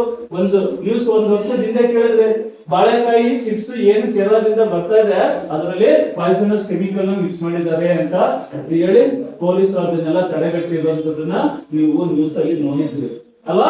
ಆ ತರ ಪಾಯ್ಸನ್ ಎಲ್ಲ ಆಡ್ ಮಾಡಿದ್ರೆ ಚೆನ್ನಾಗಿರೋದಂತ ತಿಳ್ಸ್ಕೊಂಡು ತಿನ್ಬೋದಾಗಿತ್ತು. ಮತ್ತೆ ಅಡ್ಜಸ್ಟ್ ಮಾಡಕ್ ಒಂದಷ್ಟು ಜನಕ್ಕೆ ಕೆಲಸಗಳು ಸಿಗ್ತಾ ಇತ್ತು. ನೀವು ನಿರುದ್ಯೋಗ ಸಮಸ್ಯೆಯಿಂದ ಹೊರಗಡೆ ಬರೋದಾಗಿತ್ತು. ಅಥವಾ ನೀವು ಮನೇಲೆ ಒಂದಷ್ಟು ಮಾಡಿದ್ರೆ ನಮ್ಮ ಹೆಣ್ಮಕ್ಳಿಗೆ ಇನ್ನಷ್ಟು ಸಾಕಷ್ಟು ಕೆಲಸಗಳು ಸಿಗ್ತಾ ಇತ್ತು. ನೀವು ನಿಮ್ಗೋಸ್ಕರ ಅಡುಗೆ ತಯಾರು ಮಾಡ್ಕೊಂಡ್ಬೇಕಾದ್ರೆ ಏನ್ ಮಾಡ್ತೀರಿ, ಸುಳ್ಳ ತಯಾರು ಮಾಡ್ತೀರಿ, ಏನು ಅಲ್ಲಿ ಇದೆ ಕಲುಷಿತವಾದದ್ದು ಇರಬಾರ್ದು ಅಂತ ಅಲ್ವಾ. ಅದರಿಂದ ಫುಡ್ ಯಾವತ್ತು ಸ್ಮಾಲ್ ಸ್ಕೇಲ್, ಲಾರ್ಜ್ ಸ್ಕೇಲ್ ಅಲ್ಲ. ಹಾಗಾಗಿ ಇದೆಲ್ಲ ಯಾವಾಗ ಸಾಧ್ಯ ಅಂದ್ರೆ ನಾವು ಪರಿಸರ ಉಳಿಸ್ಕೊಂಡ. ಅದೇ ನೀವು ಬೆಳೆದಿದ್ರೆ ನಿಮ್ಮ ದೇಶಿ ಬರ್ತಾ ಇದೆಯಲ್ಲ, ನಾವು ಚಿಕ್ಕದಲ್ಲಿ ಇವತ್ತು ಕೂಡ ಇದೆ ಅನ್ಸುತ್ತೆ, ದಪ್ಪಕ್ಕಿ ಅನ್ನ ಅಂತ ಬರೋದು. ದಪ್ಪಕ್ಕಿ ಇದ್ಯಾವುದೋ ಡಿಪಲ್ ಕೊಡ್ತಾ ಇರ್ಲಿಲ್ಲ, ಇಲ್ಲಿ ಬೆಳೆದಂತ ಕಾಲ್ ಭಾಗ ಉಳಿಸ್ಕೊಂಡು ನಮ್ದು ಊರಲ್ಲೇ ಹರಕೋಪೇನೆ. ಅಲ್ಲಿ ಬಂದಾಗ ನಮ್ಗೆ ಏನ್ ಮಾಡೋದು, ಅದನ್ನ ಹಾಕೊಂಡು ಚೆನ್ನಾಗಿ ಕಿಳಿಸ್ಬಿಟ್ರೆ ಏನೋ ಬೆಣ್ಣೆ ಕಾಯಿಸಿ ತುಪ್ಪ ಮಿಕ್ಸ್ ಮಾಡ್ತೋಗಿರು. ನಮ್ಗೆ ಹೇಳೋರು, ನೀ ಸಿಟಿಲಿ ಇರ್ತಾರೋ ನೀ ತಿಂದ್ರೆ ಜೀವನ ಮಾಡ್ಕೊಳಕ್ ಆಗಲ್ಲ, ಮೈ ಬಗ್ಸಿ ದುಡಿಬೇಕು, ಗದ್ದೆಯಲ್ಲಿ ಕೆಲಸ ಮಾಡ್ಬೇಕು, ಆಗ ಮಾತ್ರ ಅನ್ನನ ತನ್ನ ಜೀವನ ಮಾಡ್ಕೊಳಕ್ಕಾಗಲ್ಲ ಅಂತ ಎಲ್ಲರೂ ಕೇಳಿದ್ದೀರಾ? ಕೇಳೇ ಇಲ್ಲ ಅಲ್ವಾ? ಸುಲಭವಾಗಿ ಡೈಜೆಸ್ಟ್ ಆಗ್ಬಿಡುತ್ತೆ ಅನ್ನ ಅಂತ ಹೇಳಿ. ಆದ್ರೆ ಆ ತರದ ಒಂದು ಅನ್ನ ಸುಡಬೇಕು, ಅತ್ಯಂತ ಪೌಷ್ಟಿಕವಾದಂತಹ ಭತ್ತ ಇಲ್ಲಿ ಬೆಳೀತಾ ಇದ್ದಾರೆ. ಈಗ ಅದನ್ನ ಬೆಳೆ ನಿಲ್ಲಿಸ್ಬಿಟ್ಟಿದೀವಿ. ಎಲ್ಲ ನಾವು ಏನ್ ಮಾಡ್ತೀವಿ ಅಂದ್ರೆ, ನೀವೆಲ್ಲ ಭತ್ತ ಕೊಂಡ್ಕೊತೀವಿ ಅಂದ್ರೆ ನಾವು ಡಿಪ್ಪಲ್ ಕೊಂಡ್ಕೊತೀವಿ, ಸೊಸೈಟಿ ಕೊಂಡ್ಕೊತೀವಿ ಅನ್ನೋಂಥ ಜನಗಳು ಇವತ್ತು ಬಂದಿದ್ದಾರೆ. ಆಸ್ ಅ ರಿಸಲ್ಟ್ ಏನಾರ ತಮಿಳುನಾಡು ಏನಾರು ನಮ್ಗೆ ಭತ್ತ ಕಳಿಸ್ತೇ ಹೋದ್ರೆ, ಆಹಾರ ಕಳಿಸ್ತೇವೆ ಅಲ್ಲಿಂದ, ಅವಾಗ ಏನಾಗುತ್ತೆ ಈ ಕಡೆ ಗಮನ ಇಲ್ಲಿ ಇರ್ಬೇಕು, ಅಲ್ಲಲ್ಲ ಕಳಿಸ್ತೇ ಹೋದ್ರೆ ಏನಾಗುತ್ತೆ ನಮ್ಗೆ ಇಲ್ಲಿ ಆಹಾರ ಶಾಸ್ತ್ರ. ಈಗೆಲ್ಲ ರೈತರ ಕೆಲಸ ಬಿಟ್ಬಿಟ್ರೆ ಈ ಪ್ರಪಂಚದ ನೀವು ಬದುಕಲ್ಲಿ ಎರಡು ಇಂಪಾರ್ಟೆಂಟ್, ಎರಡು ಈಗ ಏನ್ ಆಗದೆ ಎರಡು ಆಗ್ಲೇಬೇಕು. ಒಂದು ಟೀಚರ್ ಆಗ್ಲೇಬೇಕು, ನೀವು ಪ್ರತಿಯೊಬ್ಬರಲ್ಲೂ ಏನೋ ಈ ಟೀಚಿಂಗ್ ಅಥವಾ ಮೇಷ್ಟ್ರು ಆಗ್ಲೇಬೇಕು ಪ್ರತಿಯೊಬ್ರು, ಗಂಡಾಗ್ಲಿ ಹೆಣ್ಣಾಗ್ಲಿ. ಯಾಕೆಂದ್ರೆ ನಿಮ್ ಮನೆಯವ್ರಿಗೆ ನಿಮ್ ಮಕ್ಳಿಗಾದ್ರೂ ಪಾಠ ಹೇಳ್ಕೊಡ್ಬೇಕು. ಸ್ಕೂಲ್ ಬಂದು ಪಾಠ ಹೇಳ್ಕೊಡ್ದಾದ್ರು ನಿಮ್ ಮನೆಯವ್ರಿಗಾದ್ರು ನಿಮ್ ಬೆಳೆಯಂತ ಮಕ್ಳಿಗಾದ್ರು ಪಾಠ ಹೇಳ್ಕೊಡ್ಲೇಬೇಕಲ್ಲ. ಇಲ್ಲಾಂದ್ರೆ ನಿಮ್ ಮಗ ನೀನ್ ಹಂಗೆ ಮಾತು ಕೇಳಲ್ವಾ, ಅವನ ಹಂಗೆ ಮಾತು ಕೇಳಲ್ಲ, ಅವರು ಹಂಗೆ ಹೆಂಗೆಲ್ಲ ಆಗ್ಬಿಡ್ತಾರೆ. ಅದಕ್ಕೆ ಒಳ್ಳೆ ಟೀಚರ್ ಆಗ್ಲೇಬೇಕು. ಅದೇ ರೀತಿ ಇನ್ನೊಂದೇನಪ್ಪ ಅಂದ್ರೆ ಒಳ್ಳೆ ರೈತ ಆಗ್ಲೇಬೇಕು. ನಾಳೆ ದಿನ ಇನ್ನು 10 ವರ್ಷದಲ್ಲಿ ಭವಿಷ್ಯ ಯಾರಪ್ಪ ಅಂದ್ರೆ, ಯಾರು ಭೂಮಿ ಉಳಿಸ್ಕೊಂಡಿದ್ದು ರೈತರ ಕೆಲಸ ಮಾಡಕ್ಕೆ ಬರುತ್ತೆ, ಮರ್ತೋಗಿಲ್ಲ ಅಂದ್ರೆ. ರೈತರ ಕೆಲಸ ಅಂದ್ರೆ ಏನು, ಹಿಂದೆ ಬೆಳಿತಾ ಇದ್ರಲ್ಲ, ಬ್ರಿಟಿಷರು ಡೇಟಾ ಕಲೆಕ್ಟ್ ಮಾಡಿದ್ದಾರೆ. ಬ್ರಿಟಿಷರು ಆಳಕ್ಕಿಂತ ಮುಂಚೆ ಒಂದು ಸರ್ವೆ ಮಾಡಿದ್ದಾರೆ. ಆ ಸರ್ವೆ ಏನ್ ಹೇಳ್ತಾರಪ್ಪ ಅಂದ್ರೆ, ಚಗಲ್ಪಟ್ಟು ಅಂತ ಒಂದು ಡಿಸ್ಟ್ರಿಕ್ಟ್ ಇದೆ ತಮಿಳುನಾಡಲ್ಲಿ. ಅದನ್ನ ಆವರೇಜ್ ಪ್ರೊಡಕ್ಟಿವ್ ಸಾಯಿಲ್, ನಮ್ಮಲ್ಲಿ ಇಲ್ಲಿ ಫಲವತ್ತಾದ ಭೂಮಿ ಕರ್ನಾಟಕದ್ದು, ಅದು ಆವರೇಜ್ ಪ್ರೊಡಕ್ಟಿವ್ ಸಾಯಿಲ್ ಅಂತ ಕರೀತೀವಿ. ಅದರಲ್ಲಿ 1 ಹೆಕ್ಟೇರ್ಗೆ ಎಷ್ಟಪ್ಪ ಬೆಳೀತಾ ಇದ್ದಂದ್ರೆ, ಇವತ್ತು ಎಷ್ಟು ಬೆಳೆದ್ರೆ ಭತ್ತನಿಂದ ಒಳ್ಳೆ ರೈತ ಅಂತ ಕರಿತೀವಿ? 25ರಿಂದ 30 ಅಲ್ವಾ? 1 ಹೆಕ್ಟೇರ್ಗೆ 55ರಿಂದ 60 ಕ್ವಿಂಟಾಲ್ ಇಂಪೋರ್ಟ್ ಆಗಿದೆ. ಇಲ್ಲಿ ಬ್ರಿಟಿಷ್ ಬಂದು ನಾವು ವ್ಯವಸಾಯ ಮಾಡೋದನ್ನ ಹೇಳ್ಕೊಟ್ಬಿಡ್ತೀವಿ ಅಂತ ಬರ್ತಾರೆ. ಇಲ್ಲಿಗೆ ಬಂದು ಏನ್ ಮಾಡ್ತಾರೆ ಅಂತ ನೋಡಿದ್ರೆ, ಇಲ್ಲಿ ಏನೋ ಬೀಜ ತಗೊಳಕ್ಕೆ ಬಳಸ್ತಾ ಇಲ್ಲ, ಬೆಳೆಸೋದನ್ನೇ ಕಾಲ್ ಭಾಗ ಉಳಿಸ್ಕೊತಾನೆ, ಅದೇ ಬೀಜ ಆಗುತ್ತೆ, ಮುಂದಿನ ಜನರೇಷನ್ಗೆ ಬೆಳೆಸೋದಕ್ಕಾಗುತ್ತೆ. ಗೊಬ್ಬರನ ಅವನೇ ತಯಾರು ಮಾಡ್ಕೊತಾ ಇದ್ದಾನೆ. ಆಗ ಏನೋ ಅದಕ್ಕೆ ಹೇಳ್ತೀನಿ, ಯಾಕೆಂದ್ರೆ ಹೆಂಗ್ ಬಂತು ಅವ್ರು ಸರ್ವೆ ಯಾಕೆ ಮಾಡಿದ್ರು ಅಂತ ಇದಾದ್ಮೇಲೆ ಹೇಳಿ, ಗೊಬ್ಬರಕ್ಕೆ ದುಡ್ಡೇ ಖರ್ಚು ಮಾಡ್ತಾರೆ, ಅದು ಅವ್ರನ್ನ ತಯಾರು ಮಾಡ್ಕೊತಾರೆ. ಇವರಲ್ಲಿ ಬೇವಿನ ಗಿಡ ಇದೆ, ಗಂಜಲ ಇದೆ, ಈ ಗಂಜಲನ್ನೆಲ್ಲ ಬೆಳೆಸ್ಕೊಂಡು ಕ್ರಿಮಿಕೀಟ ನಾಶಗಳು ಅವರೇ ತಯಾರು ಮಾಡ್ಕೊತಾ ಇದ್ದಾರೆ. ಅಷ್ಟೇ ಯಾಕೆ, ಇವತ್ತು ಕಾರ್ನಿವೋರಸ್ ಪ್ಲಾಂಟ್ಸ್ ಅಂತ ಕೇಳಿದ್ರ, ಮಾಂಸಾಹಾರಿ ಸಸ್ಯಗಳು ಅಂತ, ಅದನ್ನ ಇದರಲ್ಲಿ ಯಾವ್ದು ಮಧ್ಯಪ್ರದೇಶ ಜಾಗದಲ್ಲಿ ಸಿಕ್ಕಿದೆ ಡೇಟಾ. ಏನೋ ಈ ತಿಂಡಿಗಳು ಬರ್ತಾವಲ್ಲ ಸೈಡ್ ಅಲ್ಲಿ ಆ ಗಿಡಗಳಾಗ್ತಾ ಇರುತ್ತೆ, ಈ ಇನ್ಸೆಕ್ಟ್ ಹಿಡಿಯಂತ ಗಿಡಗಳನ್ನ, ಮಾಂಸಾಹಾರಿ ಸಸ್ಯಗಳನ್ನ. ಸೊ ದಟ್ ಇನ್ಸೆಕ್ಟ್ ನ ಹಿಡಿದು ಅದರಿಂದ ರೋಗ ರುಜಿನಗಳನ್ನ ಹರಡೋದು ಮೇಜರ್ ಆಗಿ ಇನ್ಸೆಕ್ಟ್ ಇದ್ದಾನೆ ಅಂದ್ರೆ ಅದಕ್ಕೋಸ್ಕರ ಖರ್ಚು ಮಾಡ್ತಾ ಇದ್ದಾರೆ. ಯಾವ್ದು ನಿಮ್ಗೆ ಯಾವ್ದು ಕ್ರಿಮಿಕೀಟ ನಾಶಗಳಿಗೆ ಏನು ಎಷ್ಟಪ್ಪ ಶಕ್ತಿ, ಅವ್ರ ಎಂಟೈರ್ ಫ್ಯಾಮಿಲಿ ಅದರಲ್ಲಿ ಇನ್ವಾಲ್ವ್ ಆಗೋದು. ಆದ್ರಿಂದ ಅವ್ರು ದುಡ್ಡು ಖರ್ಚು ಮಾಡ್ತಾ ಇರೋದು ಎಷ್ಟು ಅಂದ್ರೆ ತುಂಬಾ ಸಲ. ಹಾಗಾಗಿ ಅತ್ಯಂತ ಶ್ರೀಮಂತರು 1850 ಯಾರು ಅಪ್ಪ ಅಂದ್ರೆ ರೈತರು. 1857 ವಾರನ ಕೇಳಿದ್ರಿ, ಪ್ರಥಮ ಸ್ವತಂತ್ರ ಸಂಗ್ರಾಮ ಕೇಳಿದ್ರಲ್ವಾ? ಅದರಲ್ಲಿ 4 ಕೋಟಿ ಜನ ಭಾಗಿಯಾಗಿದ್ರು. ಬ್ರಿಟಿಷರು ಎಲ್ಲಾ ರಾಜ್ಯವನ್ನು ಕೂಡ ಹಿಡಿದು ಯಾವುದೇ ಕಾರಣಕ್ಕೂ ಹೋರಾಟ ಮಾಡೋರಿಗೆ ದುಡ್ಡು ಕೊಡಬಾರ್ದು ಅಂತ ಹಿಡಿದು ಅವ್ರನ್ನ ಕಂಟ್ರೋಲ್ ಅಲ್ಲಿ ಇಟ್ಟಿದ್ರು. ಆದ್ರೆ 4 ಕೋಟಿ ಜನಗಳಿಗೆ ಆಯುಧ, ವೆಪನ್, ಊಟ, ತಿಂಡಿ, ಯುದ್ಧ ಮಾಡ್ಬೇಕಂತ ಬರೀ ಚಿಕ್ಕ ಯುದ್ಧ, ಯಾವ್ದು ಕಾರ್ಗಿಲ್ ಯುದ್ಧ, ಅದಕ್ಕೆ ಎಷ್ಟು ಕೋಟಿ ಖರ್ಚಾಯ್ತು ಅಂತ ನೀವೆಲ್ಲ ಕೇಳ್ತಾನೆ ಇರ್ತೀರಿ. ಈ 4 ಕೋಟಿ ಜನ ಯುದ್ಧ ಮಾಡಿದ್ದಾರೆ ಅಂದ್ರೆ ಅಷ್ಟೊಂದು ಜನಕ್ಕೆ ನಾವೆಲ್ಲಾ ರಾಜ್ಯವನ್ನು ಹಿಡಿದಿಟ್ಟಿದ್ವಲ್ಲ, ಇವ್ರಿಗೆ ದುಡ್ಡು ಯಾರು ಕೊಡ್ತಿದ್ರು ಅಂತ ಹುಡುಕಕ್ ಶುರು ಮಾಡಿದಾಗ ಅವ್ರು ಗೊತ್ತಾಯ್ತು, ಕೊಟ್ಟಿದ್ದೇನೆ ನಾವು ಅಲ್ಲಿರುವಂತ ಭಾರತದ ರೈತರು ಅಷ್ಟೊಂದು ಶ್ರೀಮಂತರಾಗಿದ್ದಾರ ಅಂತ ನೋಡಿದಾಗ, ಯಾಕೆ ಶ್ರೀಮಂತ ಆಗಿದ್ದಾರೆ ಅಂತ ಹುಡುಕಬೇಕು. ಅವ್ರಿಗೆ ಆ ವ್ಯವಸಾಯ ಪದ್ಧತಿ ಗೊತ್ತಾಯ್ತು. ಆ ವ್ಯವಸಾಯಕ್ಕೆ ಸ್ಟ್ರಾಂಗ್ ಕೊಟ್ಟಿರೋರು ಯಾರು ಅಂತ ನೋಡಿದಾಗ ಇಲ್ಲಿರುವಂತ ಜನಕರುಗಳು, ಹಸುಗಳು, ಎಮ್ಮೆಗಳು ಅಂತ ಆಗ ಜನಕರುಗಳು ಸೆನ್ಸಸ್ ಮಾಡಿದಾಗ ಗೊತ್ತಾಗುತ್ತೆ ಎಷ್ಟು ದನಕರುಗಳನ್ನು. ಇವತ್ತು 142 ಕೋಟಿ ಇದೆಯಲ್ಲ ಜನಸಂಖ್ಯೆ, ಇದನ್ನ 10 ಕೋಟಿ ಹಾಕಬೇಕು, ಅಷ್ಟು ದನಕರುಗಳು ನಮ್ಮ ದೇಶದಲ್ಲಿ. ಆಗ ಮೊದಲನೇ ಕಸಾಯಿಖಾನೆನ ಕಲ್ಕತ್ತಾದಲ್ಲಿ ಹಸುಗಳನ್ನ ಸಾಯಿಸೋದಕ್ಕೋಸ್ಕರವಾಗಿ ಇದು ಗೊತ್ತಾಯ್ತು. ಅಲ್ಲಿವರೆಗೂ ದನಕರುಗಳನ್ನ ಶ್ರೀಮಂತರು ನಮ್ಮ ದೇಶದಲ್ಲಿ. ಇಷ್ಟೊಂದು ಬಳಕೆಯಲ್ಲಿ ಇರಲಿಲ್ಲ. ಈ ತರ ಕಟ್ ಮಾಡುವಂಥದ್ದು ಕೆಲವು ಯುದ್ಧ ಆದಾಗ ನಿಮ್ಗೆ ಇಷ್ಟವಾದದ್ದನ್ನ ಸಾಯಿಸುವಂಥದ್ದು, ಅದನ್ನ ಎದುರಿಸೋದಕ್ಕೆ ಮಾಡುವಂಥದ್ದು ಆ ತರ ನಡೀತಾ ಇತ್ತು ಹೊರತು ಅಲ್ವಾ. 50-100 ವರ್ಷದಲ್ಲಿ ಇವತ್ತು ನಮ್ಮ ಆರ್ಥಿಕ ಸ್ಥಿತಿ ಯಾವ ಮಟ್ಟಿಗೆ ಇದೆ ಅಂದ್ರೆ, ಇವತ್ತು ರೈತರಂದ್ರೆ ಯಾರು ಹುಡುಗಿರ ಕೊಡಲ್ಲ ಅಲ್ಲನಾ. ಹೌದು, ಅದನ್ನ ನೀನು ನೋಡಿದ್ದೆ ಅಂದ್ರೆ ಅಷ್ಟೇ ಬಡವರು ಅಂತ. ಯಾಕೆ ಅಂದ್ರೆ ನಮ್ಮ ಅಭ್ಯಾಸ ಬಿಟ್ಬಿಟ್ಟಿದೀವಲ್ಲ. ಆಗ ಆ ಬ್ರಿಟಿಷ್ ಬಂದು ಕಲೆಕ್ಟರ್ ಇರ್ತಾನಲ್ಲ, ಆ ಕಲೆಕ್ಟರ್ ಏನ್ ಮಾಡ್ತಾನೆ, ಇಲ್ಲಿ ಏನ್ ಬರೀತಾ ಇದೆ 2,000 ಎಕ್ವಿಪ್ಮೆಂಟ್ಸ್ ಇದ್ವು ಅಂತ. 2,000 ಎಕ್ವಿಪ್ಮೆಂಟ್ಸ್, ಅಗ್ರಿಕಲ್ಚರಲ್ ಎಕ್ವಿಪ್ಮೆಂಟ್ಸ್ ಇದ್ದಿದ್ದು. ಆಮೇಲೆ ಅವ್ನು ಹೇಳ್ಕೊಳಕ್ಕೆ ಬಂತಂತ ಬಂದು ಇಲ್ಲಿ ಕಲ್ತ್ಕೊಂಡು 3 ವಾಲ್ಯೂಮ್ ಬುಕ್ ನ ಬರ್ಕೊಂಡು ಅವ್ರ ದೇಶಕ್ಕೆ ಹೋದ್ಮೇಲೆ ಅವನ್ ಶಿಷ್ಯ ಒಬ್ಬ ಏನ್ ಮಾಡ್ತಾನೆ, ಅದನ್ನ ಬರ್ಕೊಂಡು ವಾಪಸ್ ಬಂದು ಅದನ್ನ ಆರ್ಗ್ಯಾನಿಕ್ ಫಾರ್ಮಿಂಗ್ ಅಂತ ಹೊಸ ಹೆಸರು, ಆರ್ಗ್ಯಾನಿಕ್ ಫಾರ್ಮಿಂಗ್ ಅಂತ ಆ ಕಾಪಿ ಹೊಡ್ಕೊಂಡು ಅವ್ರ ಶಿಷ್ಯ ಇರ್ತಾನಲ್ಲ. ಈಗ ಯಾರು ಕಂಡುಹಿಡಿದ್ರು ಆರ್ಗ್ಯಾನಿಕ್ ಫಾರ್ಮಿಂಗ್ ಅಂತಂದ್ರೆ ಸಾವಯವ ಕೃಷಿ ಅಂತ ಅವನ ಹೆಸರು ಹೇಳ್ತಾರೆ. ಈಗ ಅದು ಕಲ್ತಿದ್ದೆಲ್ಲ ಭಾರತದಿಂದ. ನಾಕೆಂದ್ರೆ ನಂತರ ದಿನಗಳಲ್ಲಿ ನಾವು ಈ ಬ್ರಿಟಿಷರ್ ಎಜುಕೇಶನ್ಗೆ ಸುತ್ತಾಗಿ ಅದನ್ನ ಕಲ್ತ್ಕೊಳ್ಳೋದ್ ಬಿಟ್ವಿ, ವ್ಯವಸಾಯ ಮಾಡೋದ್ ಬಿಟ್ವಿ, ಹೆಂಗೆ ಮಾಡ್ತಾ ಇದ್ವಿ ಅನ್ನೋದನ್ನ ಮರ್ತೋಗ್ಬಿಟ್ವಿ. ಅದು ಗ್ರೇಟ್ ಬೆಂಗಾಲ್ ಫೆಮೈನ್ ಅಂತ ಬರುತ್ತಲ್ಲ, ಅದ್ ಬರ್ಸಿದಂತದ್ದು. ಈ ರೋಗ ರುಜಿನಗಳು ಹಾಕಿ ಅಲ್ಲಿ 10 ಲಕ್ಷದಿಂದ 50 ಲಕ್ಷ ಜನಗಳು ಸತ್ತಿದ್ದಂತು. ಬೆಂಗಾಲ್ ಫೆಮೈನ್ ಅಂತ 1935 ಇಂದ 1950 ವರೆಗೆ ಬೆಂಗಾಲ್ ಪ್ರಾಂತ್ಯದಲ್ಲಿ ಅಂತಹ ಬರನ ಸೃಷ್ಟಿ ಮಾಡಿದ್ರು. ಆ ತರ 300ಕ್ಕಿಂತ ಹೆಚ್ಚು ಬರಗಾಲನ ಬ್ರಿಟಿಷರು ಸೃಷ್ಟಿ ಮಾಡಿದ್ರು. ಆ ಸೃಷ್ಟಿ ಮೇಲೆ ಊಟಕ್ಕೆ ಗತಿಯಿದ್ದ, ಓದೋದೆಲ್ಲಿಂದ, ಈ ವ್ಯವಸಾಯ ಕಲಿಯೋದೆಲ್ಲಿಂದ, ವಿದ್ಯೆ ಕಲಿಯೋದೆಲ್ಲಿಂದ ಅಂತ ಸ್ಥಿತಿಗೆ ಬಂದ್ವಿ. ಸ್ವತಂತ್ರ ಬಂದ ಮೇಲೂ ಅದೇ ಬ್ರಿಟಿಷ್ ಎಜುಕೇಶನ್ ಕಂಟಿನ್ಯೂ ಆಗಿದ್ರಿಂದ ನಾವು ಮತ್ತೆ ಕಲ್ತ್ಕೊಳಕ್ ಹೋಗ್ಲಿಲ್ಲ, ಹೆಂಗ್ ಮಾಡ್ತಾ ಇದ್ರು ಅಂತ ಹೋಗ್ಲಿಲ್ಲ. ಸೆಕೆಂಡ್ ವರ್ಲ್ಡ್ ವಾರ್ ಅಲ್ಲಿ ಏನು ವೆಪನ್ಗಳಿದ್ವಲ್ಲ, ಮದ್ದುಗುಂಡುಗಳಿದ್ವಲ್ಲ, ಅದನ್ನೇ ಗೊಬ್ಬರ ಅಂತ ಮಾಡಿ ಕೆಮಿಕಲ್ ಅಂತ ಕೊಡಕ್ತಿರ್ಬೋದು. ಹೊಸ ಗ್ರೀನ್ ರೆವಲ್ಯೂಷನ್ ಅಂತ ತಗೊಂಡ್ವಿ. ಆದ್ರೆ 40 ವರ್ಷ ಆದ್ಮೇಲೆ ಗೊತ್ತಾಯ್ತು ಪಂಜಾಬ್ ಅಲ್ವಾ, ಫುಟ್ಬಾಲ್ ಅಂತ ಕರಿತೀವಲ್ಲ ಪಂಜಾಬ್ನ, ಇವತ್ತು ಕ್ಯಾನ್ಸರ್ ಬೋಲ್. ಅದು ಪಂಜಾಬ್ ಇಂದ ರಾಜಸ್ಥಾನ್ ನಲ್ಲಿ ಒಂದು ಊರಿದೆ, ದೊಡ್ಡ ಹಾಸ್ಪಿಟಲ್ ಇದೆ, ಅಲ್ಲಿ ಫ್ರೀ ಟ್ರೀಟ್ಮೆಂಟ್ ಕೊಡ್ತಾರೆ ಕ್ಯಾನ್ಸರ್.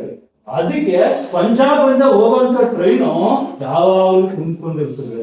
ಅಷ್ಟು ಕ್ಯಾನ್ಸರ್ ಪೇಷಂಟ್ಸ್ ಈಗ ಆ ಕೆಮಿಕಲ್, ಈ ಕ್ರಿಮಿ ಕೀಟನಾಶಗಳು ಬೆಳೆಸ್ತಾ ಇದ್ದೀರಲ್ಲ, ಅದನ್ನ ಬಳಸ್ತಾ ಇರೋದ್ರಿಂದ ಅಲ್ಲಿ ಇರುವಂತದ್ದು ಅಷ್ಟು ಕ್ಯಾನ್ಸರ್ ಪೇಷಂಟ್.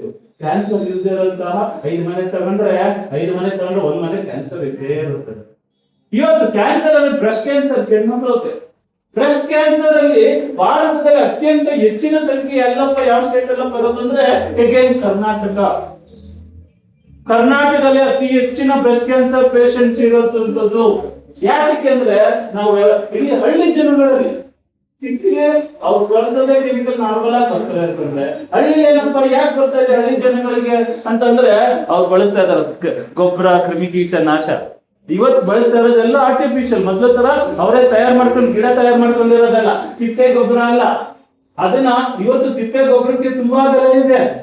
ನೀವು ಯಾವ್ದೇ ಕಲುಷಿತ ಮಾಡದೆ ಅದನ್ನ ಆಸಿಟೀಸ್ ಕೊಟ್ರೆ, ಯಾವ್ದೇ ಒಂದು ಗಂಜಲನ್ನ ಪ್ಯೂರಿಫೈ ಮಾಡಿಕೊಟ್ರೆ ಅವರೇ ಬಂದು ತಗೊಂಡು ಹೋಗ್ತಾರೆ. ಅಷ್ಟು ಕೂಡ ಅದಕ್ಕೆ ಬೆಲೆ ಇದೆ. ನಿಮ್ಗೆ ಗೊತ್ತಾದ್ರೆ ಅದಕ್ಕೆ ಏನ್ ಬೆಲೆ ಇಲ್ಲ ಅಂದ್ರೆ, ಅದನ್ನ ಗೊಬ್ಬರ ತಯಾರು ಮಾಡಿದ್ರೆ ಆಟೋಮೆಟಿಕ್ ಮಿನಿಮಮ್ ಅಂದ್ರೆ 50 ರೂಪಾಯಿ ಸಿಗುತ್ತೆ ಅಲ್ವಾ.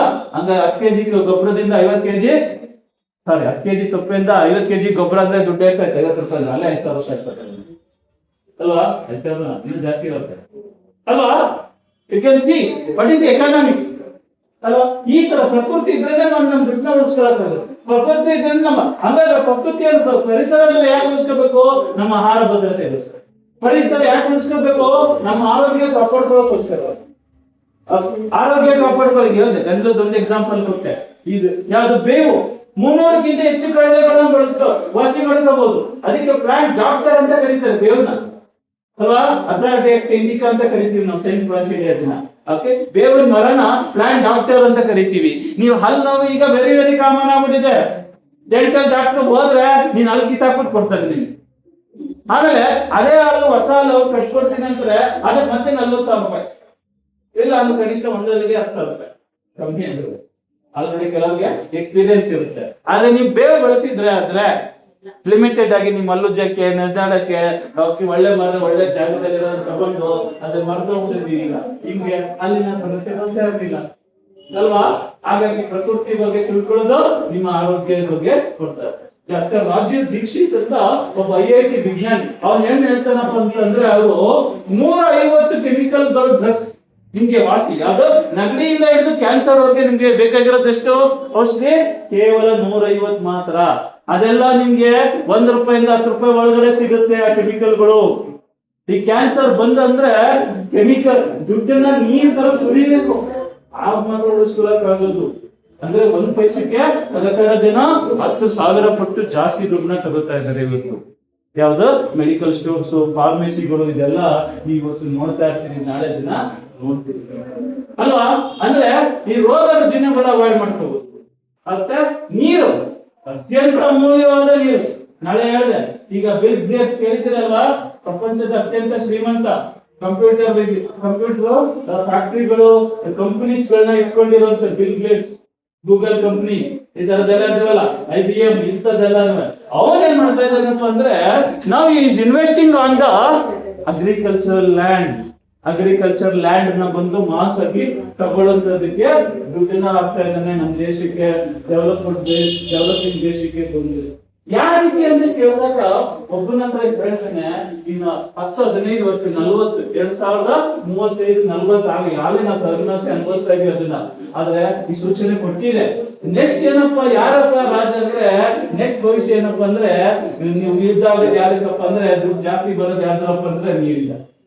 ನಿಮ್ಗೆ ನೀರ್ ಸಮಸ್ಯೆ, ನೀರಂತೂ ಬೇಕೇ ಬೇಕು. ಊಟ ತಿಂದ್ರೆ ಒಂದ್ ಸ್ವಲ್ಪ ತಡ್ಕತೀರಿ, ಆದ್ರೆ ನೀರ್ನ ಕುಡಿದೇನೆ ಚಾನ್ಸೇ ಇಲ್ಲ. ಈ ಅಗ್ರಿಕಲ್ಚರ್ ಲ್ಯಾಂಡ್ ಯಾಕೆ ತಗೋತಾ ಇರೋದಂದ್ರೆ ವ್ಯವಸಾಯ ಮಾಡಕ್ಕಲ್ಲ, ನಾಳೆ ದಿನ ಅದರಲ್ಲಿ ಸಿಗುವಂತಹ ಗ್ರೌಂಡ್ ಒಳಗಡೆ ಸಿಗುವಂತಹ ನೀರ್ನ ತೆಗೆದು ಪ್ಯಾಕೆಟ್ ಮಾರಾಟ ಮಾಡ್ತಾರೆ. ಆಲ್ರೆಡಿ ನಿಮ್ಗೆ ಬಾಟ್ಲಲ್ಲಿ ಮಾರಾಟ ಮಾಡೋದು ಬಂದಿದೆ. ಆ ಬಾಟ್ಲ್ ಮಾಡುವಂತ ಪ್ಲಾಸ್ಟಿಕ್ ಏನಾಗ್ತಿದೆ, ಆ ನೀರೊಳಗೆ ಸೇರ್ಕೊಂಡು ಮೈಕ್ರೋಪ್ಲಾಸ್ಟಿಕ್ ಆಗ್ತಾ ಇದೆ.